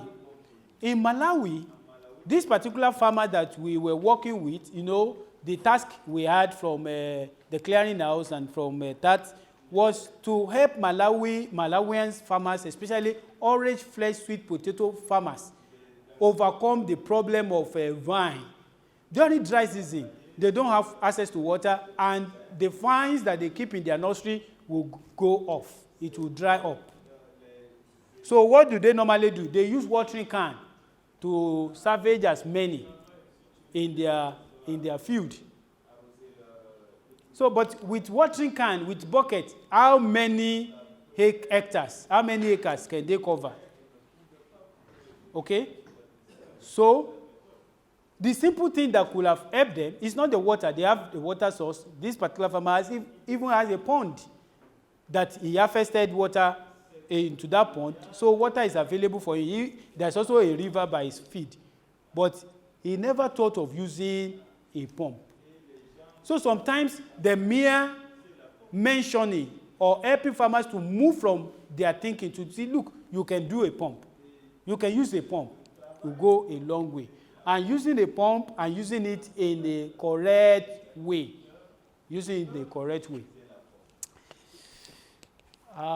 This aspect, this activity 5, is about estimation and installation of a pump. For a few of us that have engineering background, it's a very simple thing, but it may look as if it's complex. But let's come to the basics. Let's come to the basics. If I put my pump on this platform, are we together? If my pump is here, on this floor, if my pump is here, okay, my pump is here. And if my pump is on that grass outside, which one is higher? This one is here. This one here is higher. Can we calculate or estimate or measure how high this pump here is to the pump there? Yes or no? Oui. Okay, so if my pump is placed there, or my pump is placed there, we can say the pump that is placed there is 1 meter higher than the pump that is placed there. Are we together? Is it correct? Okay. That difference, supposing now that grass is where we are pumping from. Not another pump on the grass, but that grass is water. Okay? If that grass is water, it's water surface, and we put our pump here. Okay? So we can say our water relative to where the pump is 1 meter. We call that elevation. We call that elevation height. How high is my pump relative to the water? Okay? We call that elevation. So you must have seen sometimes we put our pump on the bank of the river, and we have to go down to where the water is. Okay? So from where the pump is to where the water is, it could be 2 meters. It could be 3 meters. That is what is called elevation height. Is it clear? Okay. Take note of that. We want to know how to calculate my pump that I need. Okay?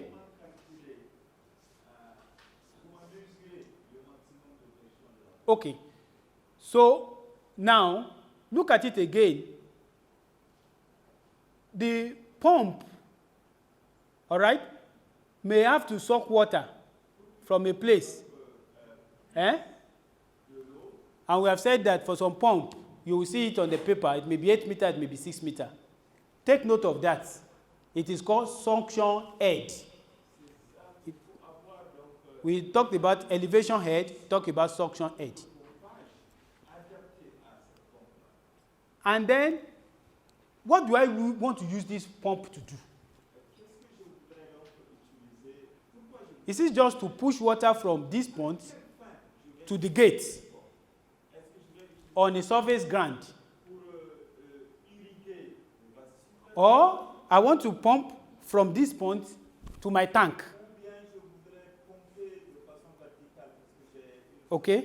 If I'm pumping from the surface to my tank, the pump will do more work than if I'm pumping from this point to that point. Okay? Or do I want to use this pump to drive a gun sprinkler? Do I want to use it to drive a gun sprinkler? If I want to use it to drive a gun sprinkler, that sprinkler has a pressure, maybe 2 bar. 2 bar is about 30 meters. 2 bar is about 20 meters. Okay? So, don't worry, I will soon leave this place. I'm not trying to make us engineer overnight. Okay, so, but for me to now say, oh, this is the pump capacity that I need, I will add the elevation head, the suction head, and the pressure that I need the pump to give me. I will add everything together. That's what you have here. It is called total head.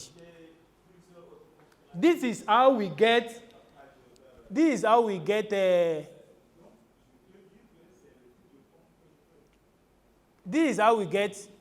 maximum head. So If I now want to go to the market to choose a pump, I will have estimated all those things. My operational pressure head, maybe 20 meter, because I want to use this particular machine. If I'm just lifting water up there, maybe some 5 meter height. Okay? My suction head, maybe it's just 6 meter. When you add everything together, maybe it comes to some 25 meter. So if I go to the market, I'm looking at this head. And then I can say, all the pressure, everything that I want this pump to do is not up to 30 meter. This pump will be okay.